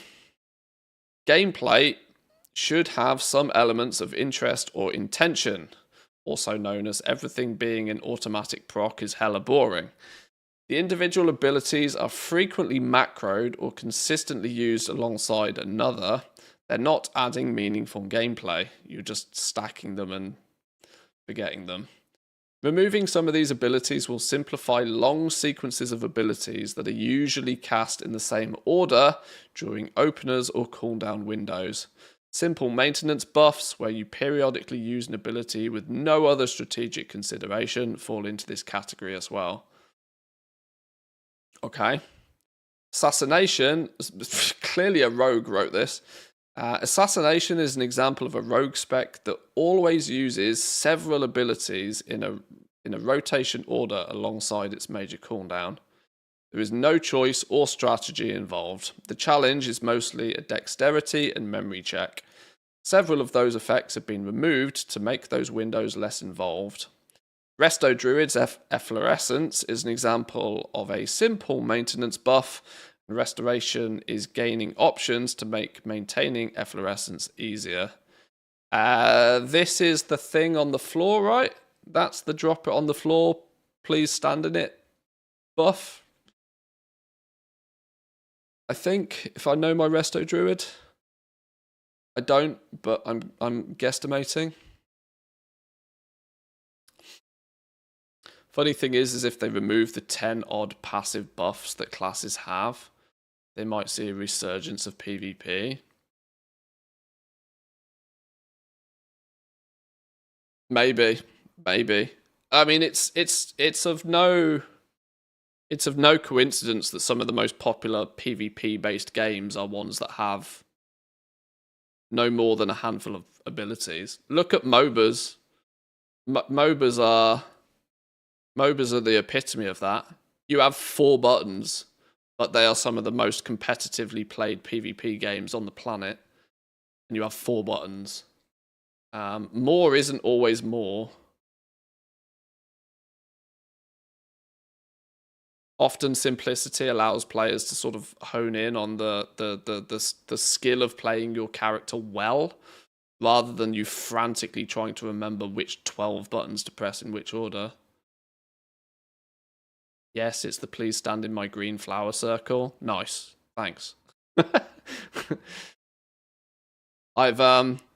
Fun fact, I recently leveled a Resto Druid, and in fact I did it on Legion Remix, PTR, and I actually had quite a lot of fun leveling a Resto Druid, believe it or not. Dropping dots on people and making sure people didn't die. It was actually quite fun. So much so that I did actually tempt myself in playing Resto a little bit on retail, but I did about 3 follower dungeons and then sacked it in. Anyway, many modifier auras. Several abilities give you a temporary bonus or alter the value of your subsequent use of an ability, and these can be fun. However, when a spec has lots of these, it can make spells feel not worth unless you've done a certain amount of setup first. Plus, all the auras for these bonuses can make your active buffs list feel like a bloated or hard to interpret. We want spells that you use frequently to feel consistently good.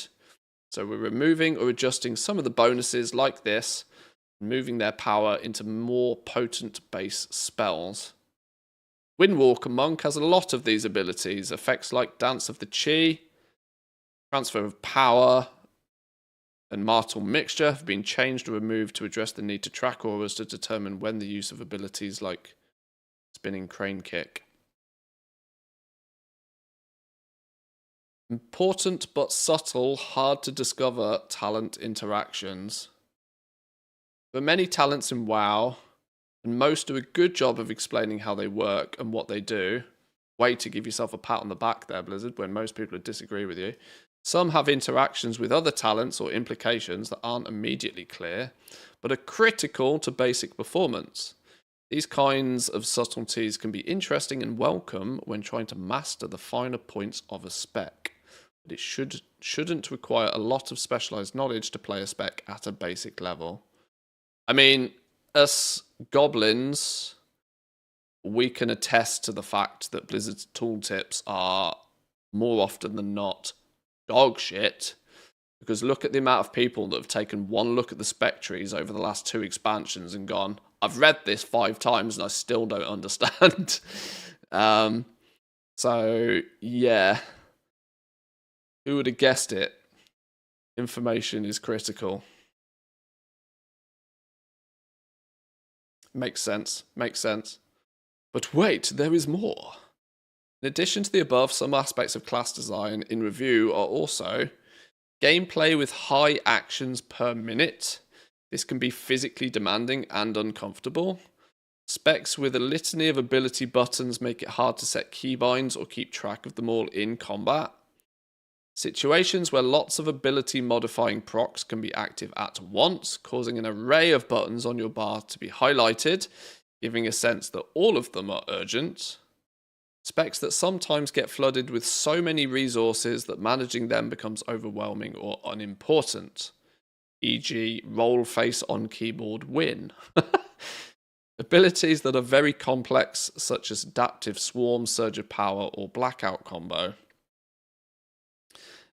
I mean, players have been screaming and shouting for a few years now that most classes are just convoluted. Once again, right? It literally happens once every 3 expansions. Once every 3, maybe 4 expansions so far.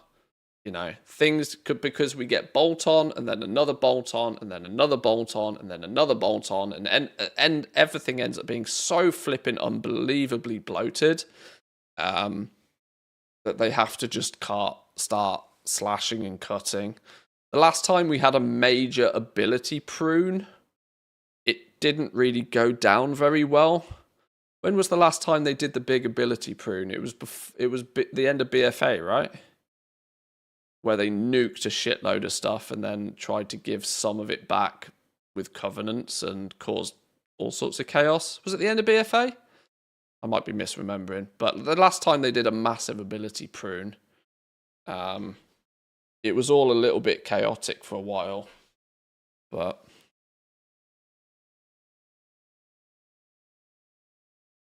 I literally have an add-on that just tells me all of the talents that modify a given ability. some of the tooltips are bigger than my 1440p display. I mean, look at Craft Sim. Look at Craft Sim. Craft Sim has the specialization info. When I'm crafting this item, what 15 buttons in my spec sheet have impact on this one craft?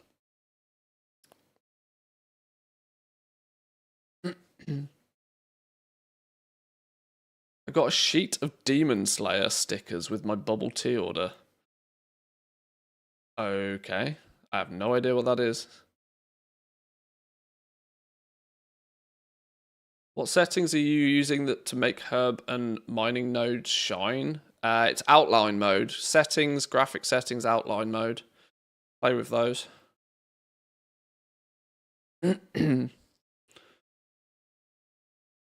Outline mode on high gives them that sort of purple outline.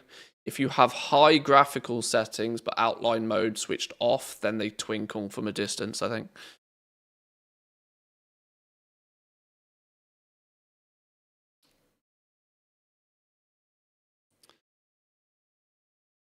Approachability in mastering World of Warcraft. We've spoken with players who enjoy mastering the many challenges that WoW presents. They carefully review logs, simulations, videos, and guides. They memorize the more complex action priorities and train their attention to perform rotations perfectly whilst handling encounter mechanics. They are often the knowledge gurus on whom their communities are built, offering guidance and tips for other players and sharing their encounter strategies to help defeat bosses. We understand that mastering World of Warcraft is a crucial part of its appeal. However, becoming an expert WoW player will look a little bit different after Midnight's approachability changes.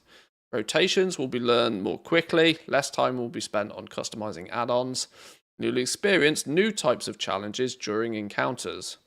It's satisfying and fun at all skill levels to learn to utilize your abilities effectively to optimize your performance. It's important for us to maintain that depth. Specs will still be designed to give players opportunities to maximize their play. Players with determination to master the game will continue to distinguish themselves. TLDR, don't worry creators, we're not putting you out of a job. Okay, sure. Our plan for the first wave of the public alpha is to rebuild all 40 specializations according to the above philosophies. As always, alpha will be level locked over its duration, so you will not have access to most of the new hero talents and apex talents gained over the course of leveling until the later testing phases. Specs are designed with the assumption that you have obtained all those talents, so please take into consideration when... I hate this, by the way. I hate this.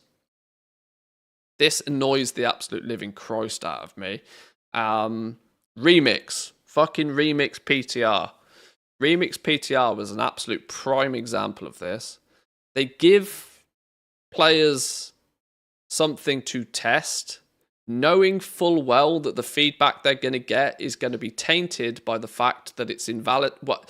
The feedback is going to be invalid because you do not have the entire tool set to test. It's really, really, really annoying that they do this all the time. Now, I know that they're phasing alpha a little bit more so in a way that, you know, test this week, please. Test this week, please. But, like, if you're going to put these changes, give people level 90 players to smash target dummies on. Like, this is dumb. This is actually 7 levels of dumb to do it this way. Because the feedback they're going to get from players is this ability feels clunky. This ability feels out of place and doesn't interact with the rest of my spec very well. And all of that feedback, they can just sweep it into the bin. And it's a problem that they create themselves. Like, wild that they choose to do it this way. Blizzard spends all expansion trying to balance classes and specs and then immediately makes big changes for the next expansion, so they have to repeat the process all over again. Yeah, but they don't want to put themselves out of a job, do they? Devs ain't going to put themselves out of a job. Don't be silly.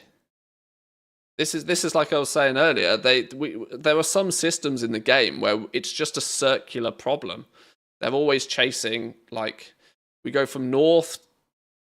We just go all the way around the clock until we end up back where we began, and then we do it again. Talents is the epitome of that. This rebalancing is costing us a raid tier. Yeah, that's always the argument, though. You're right. Here is what we are hoping to learn from players from the alpha test. How well do the changes meet the goals described? Well, we can't test that because you're not giving us the entire system to begin with. Each spec change list in the patch notes contains an overview of the changes and the goals for the new version. Can't test it if you don't give us all the tools. Gameplay clarity pain points that you're experiencing, such as information that's important to playing the spec well but is difficult to track. Okay, which add-ons are you using? Which we're going to nuke? Please tell us. Building characters for different types of content. Do you feel you can get the tools you need for dungeons, delves, raids, and PvP? Sure. Okay. Fine. My God, the comments on this one, flipping out. We're not. That's too spicy. The last article had 0 comments. This has got too many. We're not going near those. Holy. Decor. There's not much I want to go over with this, other than one little subsection of it. Because, yeah, decor's a thing. Yeah, decor's a thing. Yeah, decor's a thing. You can go out there, you can complete quests. TLDR here. Complete quests, you'll get decor. Hang on, please hold. Get rid of this. I don't know why I had those two windows side by side for ages. Play through the game, you'll come across quests that will give you decorations. Most quests can only be done once, and only reward the decor once per account, but multiple copies of a given piece of decor are desired, so you're just going to buy them from vendors. Once you've unlocked a decor appearance in some way, shape, or form, if you want more multiples of them, you'll be able to buy multiples of them, but not necessarily always with gold. I think they're going to use currencies that are related to however you got the appearance in the first place. Alliance players may remember the old quest, the Perrenhold Tiara, which sent players to Stormwind, to the ruins of the Alterac in the Hillswood foothills. It rewarded a big chunk of Stormwind reputation, but now it will also give you a Jewelcrafter's Tent, which is actually a bookshelf, by the way. Once earned, if the player wants more of these, they can purchase additional copies in Stormwind for gold. So some of the items are going to be... It's going to be lots of housing vendors, and you'll be able to buy multiples of different things with gold. Good little gold sink there. Interestingly, I wonder how the adding of these to your like housing toolkit is going to work, because are you going to be able, is this going to provide opportunities for more go to this vendor in the arse end of nowhere, buy 10 somethings? Oh, well, probably, because you probably won't be able to resell them, will you? Because it requires you to have unlocked it in the first place. That was my goblin brain thinking for a minute. On the Horde side, players going through the storyline of BFA may remember doing something for somebody. After completing the quest, players got the Akunda the Tapestry. They can then purchase additional copies of this, but for war resources. So as you can see, they're using past expansion currencies as well as ways for you to purchase multiple copies of new decor items. I'm quite sure that's going to cause some element of frustration for some currencies if they're difficult or frustrating to get on max level characters, or now that that expansion is dead in the water. It's going to be interesting to see just how that plays out. Imagine if it's Expulsum. Shut up. But yes.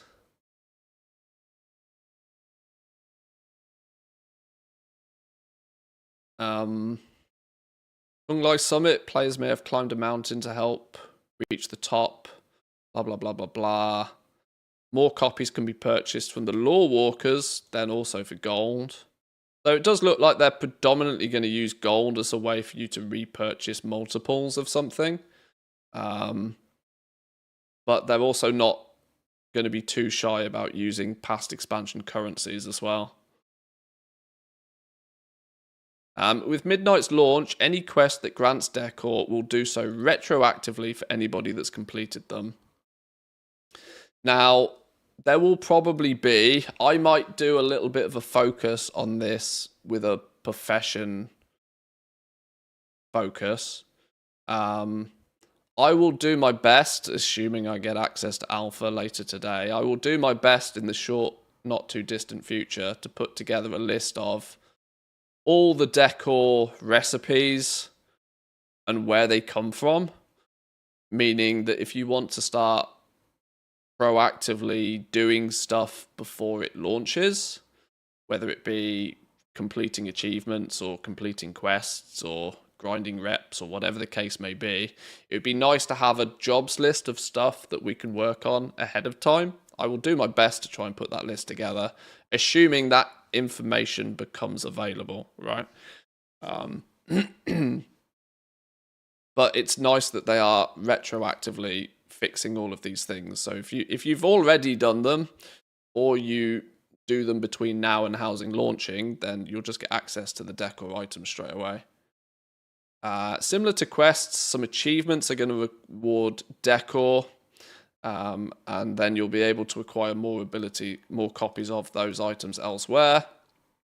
For example, you do the more dots 25 player achievement from Onyxia's Lair, you get the head of the brood mother to mount on the wall, or anywhere really. If the player wants additional copies after earning the achievement, the goblin innkeeper Axel in Mud Sprocket will sell the player a definitely real, not at all fake head of the brood mother.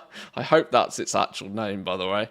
That may not be real, but when used as decor is indistinguishable. Completing the enormous achievement Back from the Beyond requires the player to do virtually everything in the Shadowlands expansion. It will now award, in addition to the existing mount, the portal to Damnation. After earning the achievement, if the player wants more non-functional Torghast portals, they can purchase more from Venari in the Maw for a tremendous amount of Stygia.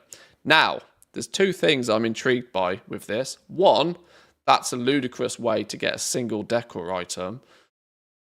But it's the question here, is this portal going to transfer, is the one portal going to transfer you to Torghast Tower automatically? Because it says here, if the player wants more non-functioning Torghast portals, is that an indication that the first one is functional? Is it an indication that the first one you get from this is actually a functioning portal to Torghast? The duplicates then don't? Either way, Stygia. Ew, gross. A tremendous amount of it too. Garrison 2.0 incoming. I don't know. Back from the Beyond. Right, curiosity. Back from the Beyond.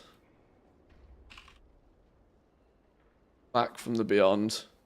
Some of it.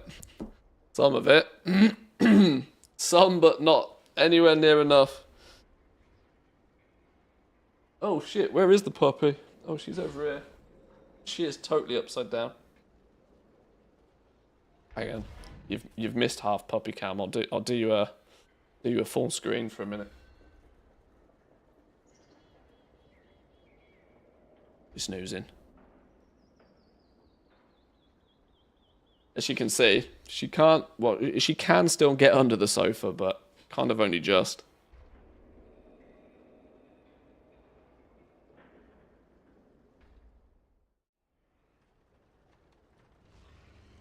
Set 5 portals in a row and make a guess which one you can use. Could be a fun game.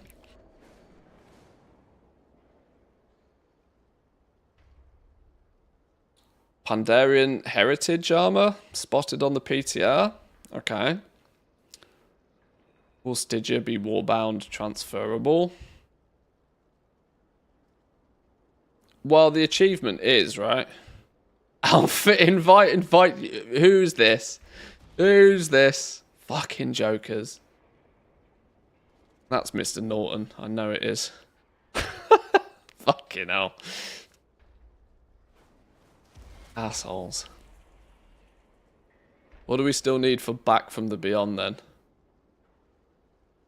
then? Complete each of the following Shadowlands dungeons on Mythic or Mythic Keystone difficulty. Well, that's easy enough.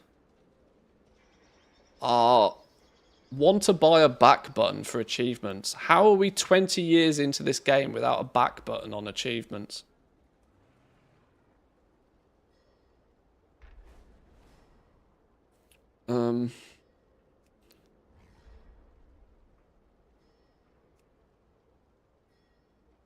Sanctum of Domination. Apparently I never killed half the bosses in Sanctum of Domination. Tower Ranger. Oh god, this one's not easy, is it? This one's not easy. Flawless Master. Achieve a flawless run on layer 16 in each wing of Torghast. Well, that's probably a piece of piss these days. It just requires you to do it.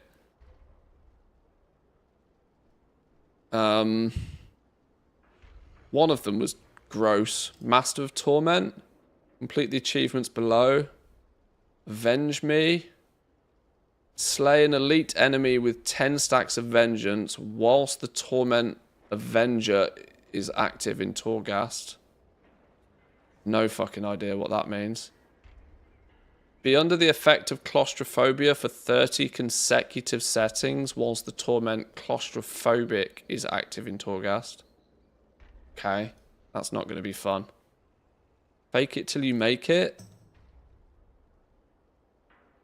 Defeat somebody in Tazavesh after being caught using forged credentials on Mythic difficulty. Okay. I literally don't even know what half of these mean. On the offensive. Oh my god. Complete 4 of the Covenant Assault achievements list. Oh, we only need to do 4 of them. I've done 1. Can you tell I didn't play Shadowlands? Oh dear. Oh dear. Complete each of the Covenant special features below.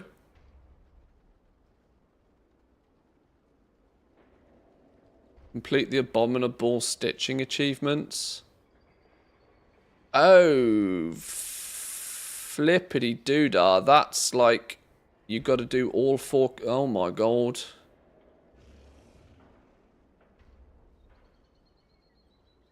Complete the more achievements below. Flipping hell's bells. Yeah, so that's the kind of achievement you're going to need to do for some of the player housing stuff. For all of that gets you a portal, by the way.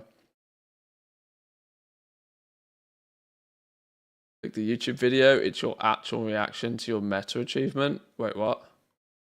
Actual footage of me checking my Back from the Beyond meta. Oh, I can't watch this on stream. I can't watch this on stream. It will get me copyrighted within seconds. But I can see where you're going with that. I can see where you're going with that.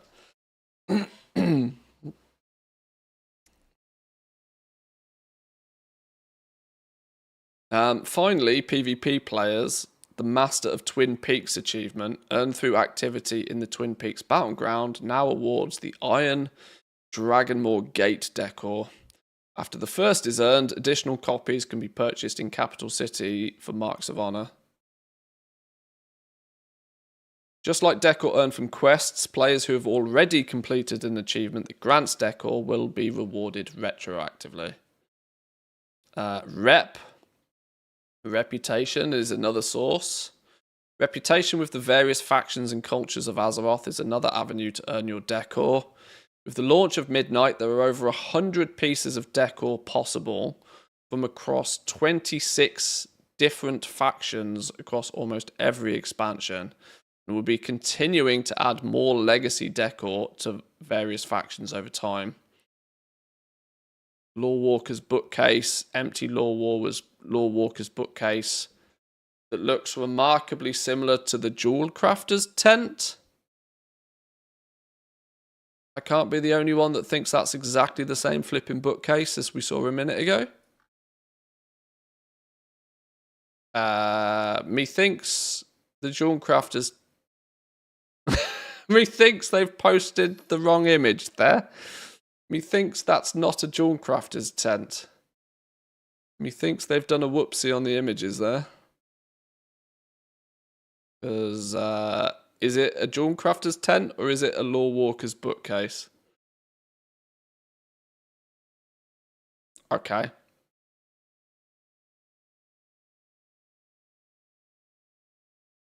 Lawwalkers for Mr. Pandaria offers revered characters a bookcase.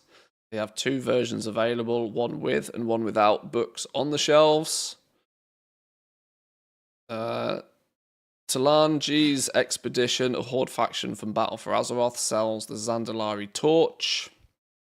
Once honoured. Warlords of Draenor's Council of Exarch faction, open to Alliance players, has an entire Shadow Moon greenhouse and Grand Draenithist lamp.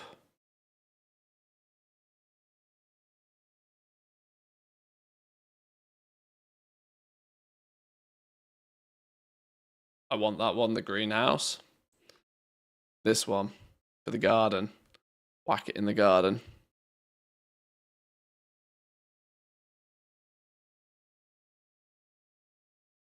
Great, so I get a portal to a place I no longer need to go to anymore because I did all of the things I wanted to do there.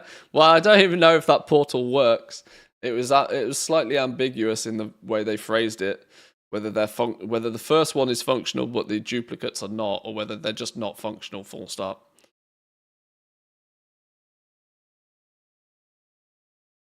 How do you accept without accepting the invite? You're probably on my friends list, that's why.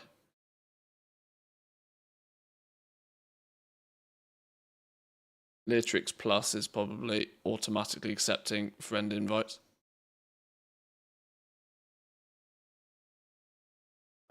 Shopping the neighborhood vendors. The vendors in the housing neighborhoods are happy to sell players additional decor themed and created for their neighborhoods. Decor is generally inexpensive to give you a quick start on your housing journey. So this is how they plan to get like brand new players into the game. A bunch of shit to play with to begin with. Generally inexpensive. What do we think the damage is going to be on buying one of everything on a fresh account, gold-wise? Do we think Blizzard is going to math this out to make it so that players are incentivized? If you're a brand new player, you're coming from Final Fantasy XIV or any other game, for example.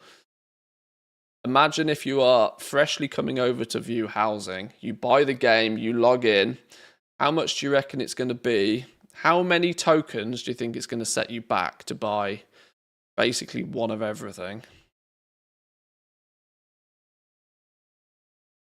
Some examples of the neighborhood vendor decor items. The large Razorwind gazebo, themed for Razorwind Shores.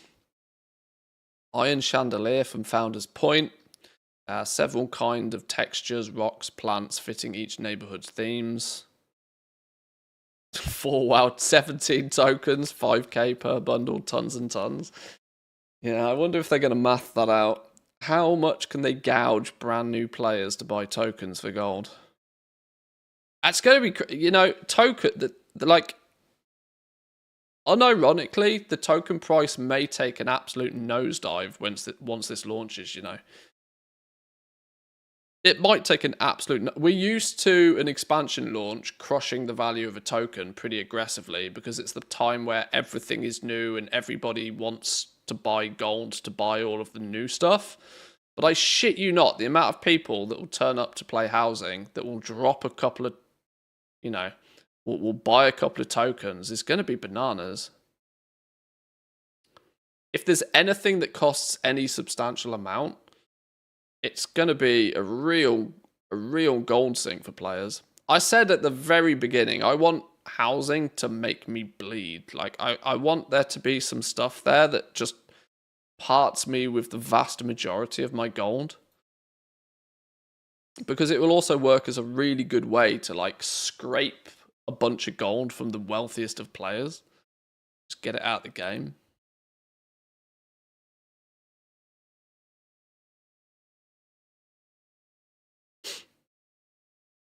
Runecloth is selling at 4 gold a unit.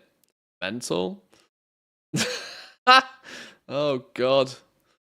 4 gold a unit for Runecloth, which has historically been like 1 silver. An auctioneer NPC in your house would be good. It would, but it's not going to happen, is it? They've said way ahead that they are. They've said way ahead that there's absolutely no way that they're going to repeat garrisons in terms of like functionality within them. But if I can mount on my Bruto in the neighborhood, that's close enough, isn't it? Housing's already made me bleed. Spent 1.5 million yesterday. Did you really? God. Shop mount is more than a token. A shop pet is less than a token.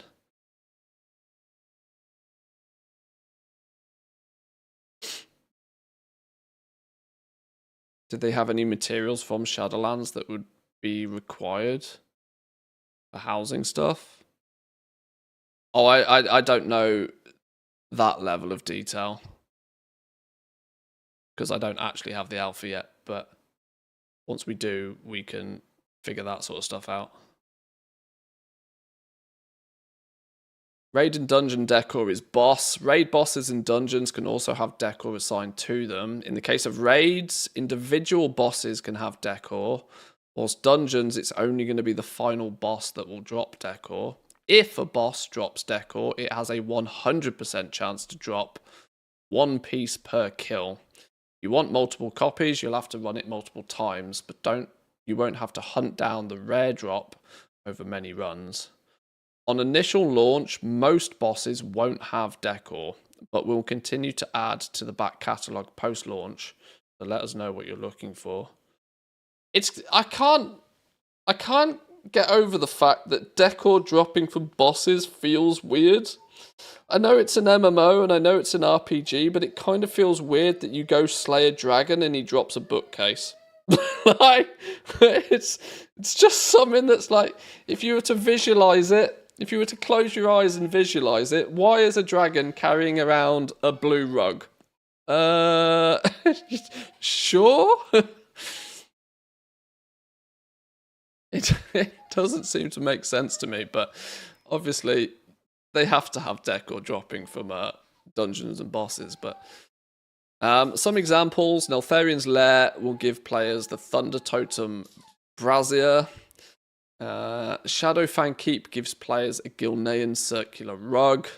Wakerest Manor will give people a creepy Fate of All Life painting, and the Shrine of the Storms will drop the Tide Sage's fireplace.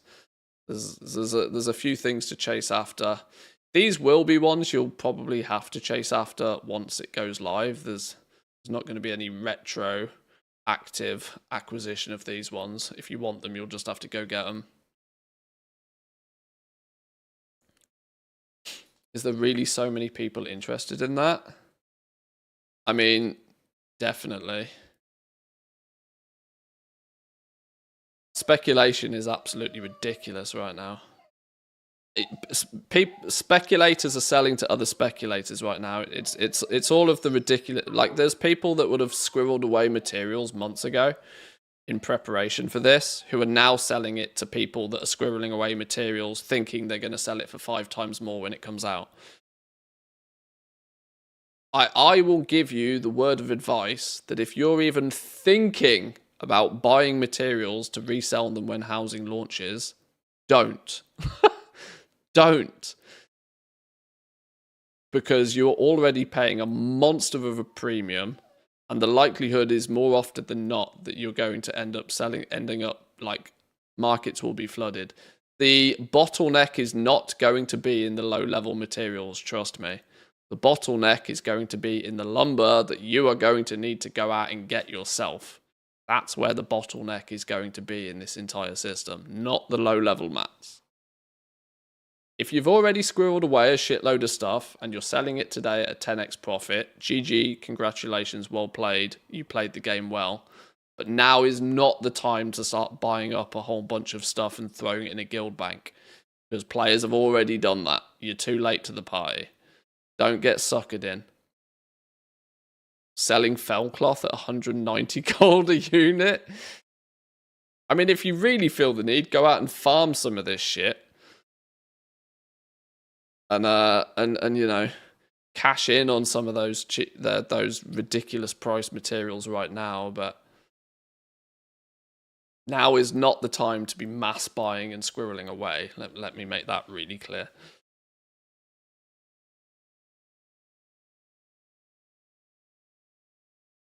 I'm getting most of the stuff doing what I DM'd you about.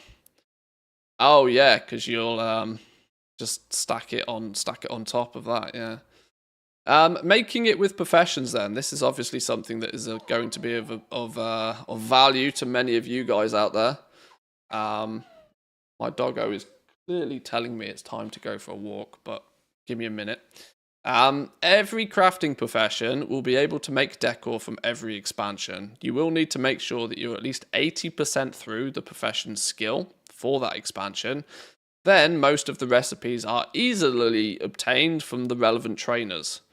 It does say most, not necessarily all. I do still believe achievements and, well, the profession achievements, I think, is a strong candidate for giving you decor recipes.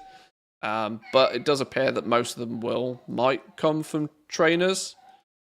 I said from the word go, their prerogative is to make it easy for crafters to get the recipes and then make you go and do something to actually craft the thing, which is hence why lumber is warbound. Getting the recipes might not be too complicated, but time will tell when we get a definitive list of them anyway. For example, inscription is, amongst other things, the woodworking profession. For those who are skilled in Legion inscription can craft the stylish Dalaran display shelves. Enchanters can craft magical things of any kind. Enchanters well versed in Outland enchanting can create several varieties of Draenei holographic runes. Both the Draenei Hollow Dais and the Draenei Hollow Path. Skilled Pandaria enchanters will be able to create an intense Mogu brazier with blue flames. And jewel crafters will create some stone decor and fine metalwork items. So skilled Dragon Isles jewel crafters will be able to create Valdrakken fences and Valdrakken fence posts. Proficient Draenor jewel crafters are able to make glowing purple Draenthist. What the hell is that word? I ain't flipping know. But either way, yes. Professions will be responsible for a bunch of this. Not really any further details on this, but what we do know already is that lumber's warbound, meaning it won't be sold. You'll have to go get it yourself. Early indication is that each expansion has its own type of lumber. So if you are crafting Wrath of the Lich King era decor items, you'll need to scour Northrend for some lumber. The crafted items are then likely to be sold. Now, work orders is a big question mark. Are people going to be able to put work orders in for this stuff? I would suspect not, because the crafted items will be sold on the auction house. And crafters will assign a value to the lumber that they have to go and farm. It's like back in the day when we had bind on pickup materials, like expulsum, for example. Expulsum being something there was a soul-bound material that crafters just had to assign a value to when it came to pricing their stuff. This means, and this is why I'm proactively telling people that squirreling away shitloads of materials, the bottleneck is not going to be accessibility of low-level materials. The bottleneck to crafting decor and selling decor stuff is going to be you are going to have to spend time going and getting that lumber. You will spend most of your time going out getting the lumber. You will spend a fraction of the time then pressing a few buttons after buying some cheap materials off the auction house to craft those things. Then you'll sell them, and my guesstimation is that you'll be selling them on the region-wide auction house. So they'll probably go like that in the first few days and weeks. It does mean that the value of acquiring that lumber could be quite lucrative. But the point is you are going to have to go get that yourself. The lumber will be the bottleneck to this whole system.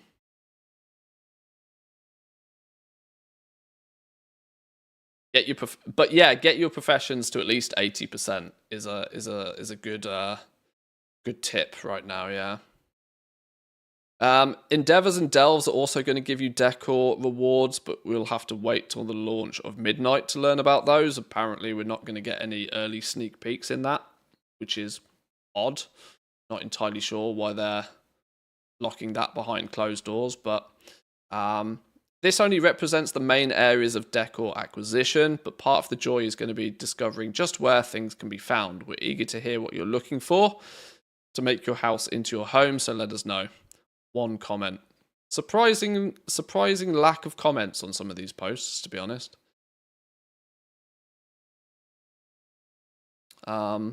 Right, there is more stuff to dive through, and in fact, there is almost an unlimited amount of stuff to dive through. But I'm gonna have to call it there for now, boys and girls. The likelihood is, I hope I have not had this confirmed. I will point out this is not any form of confirmation, but there's a strong chance I'll get access to the alpha later today.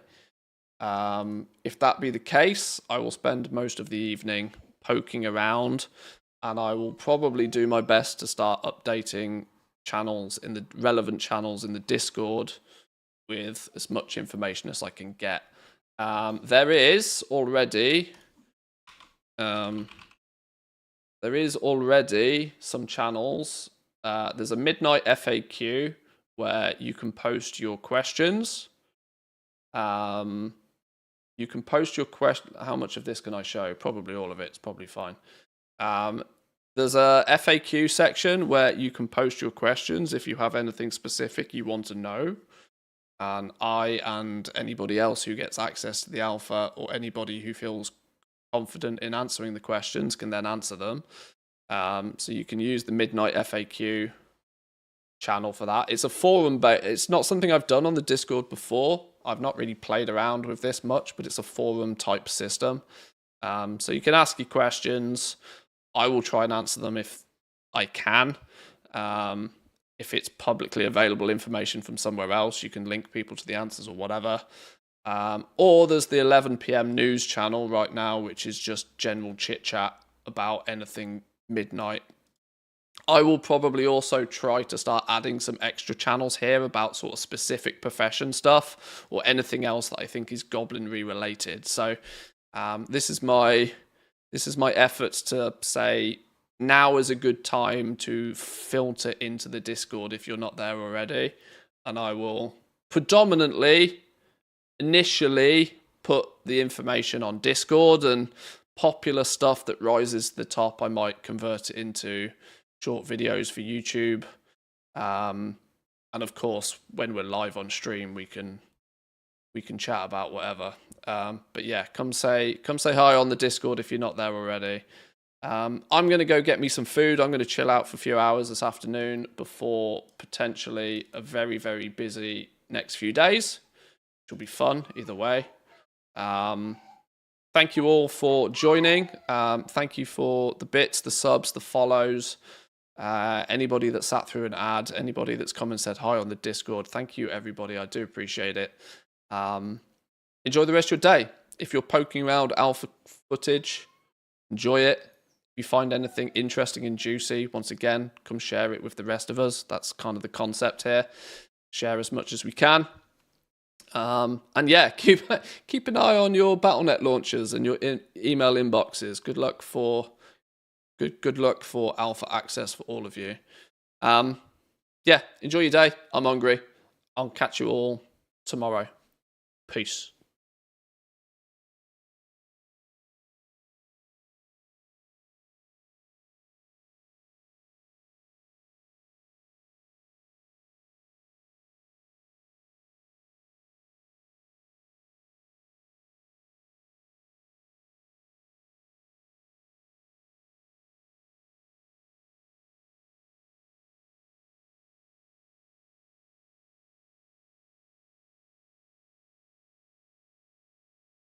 For anybody that's still lurking, it appears that Bear is actually live, and it looks like she's on her press version of the alpha, so you can go poke Bear for some specific questions. We'll raid into Bear quickly. You can go say hi. Please hold, please hold, please hold, please hold. We'll raid in on Bear. She could be tinkering with flipping God knows what.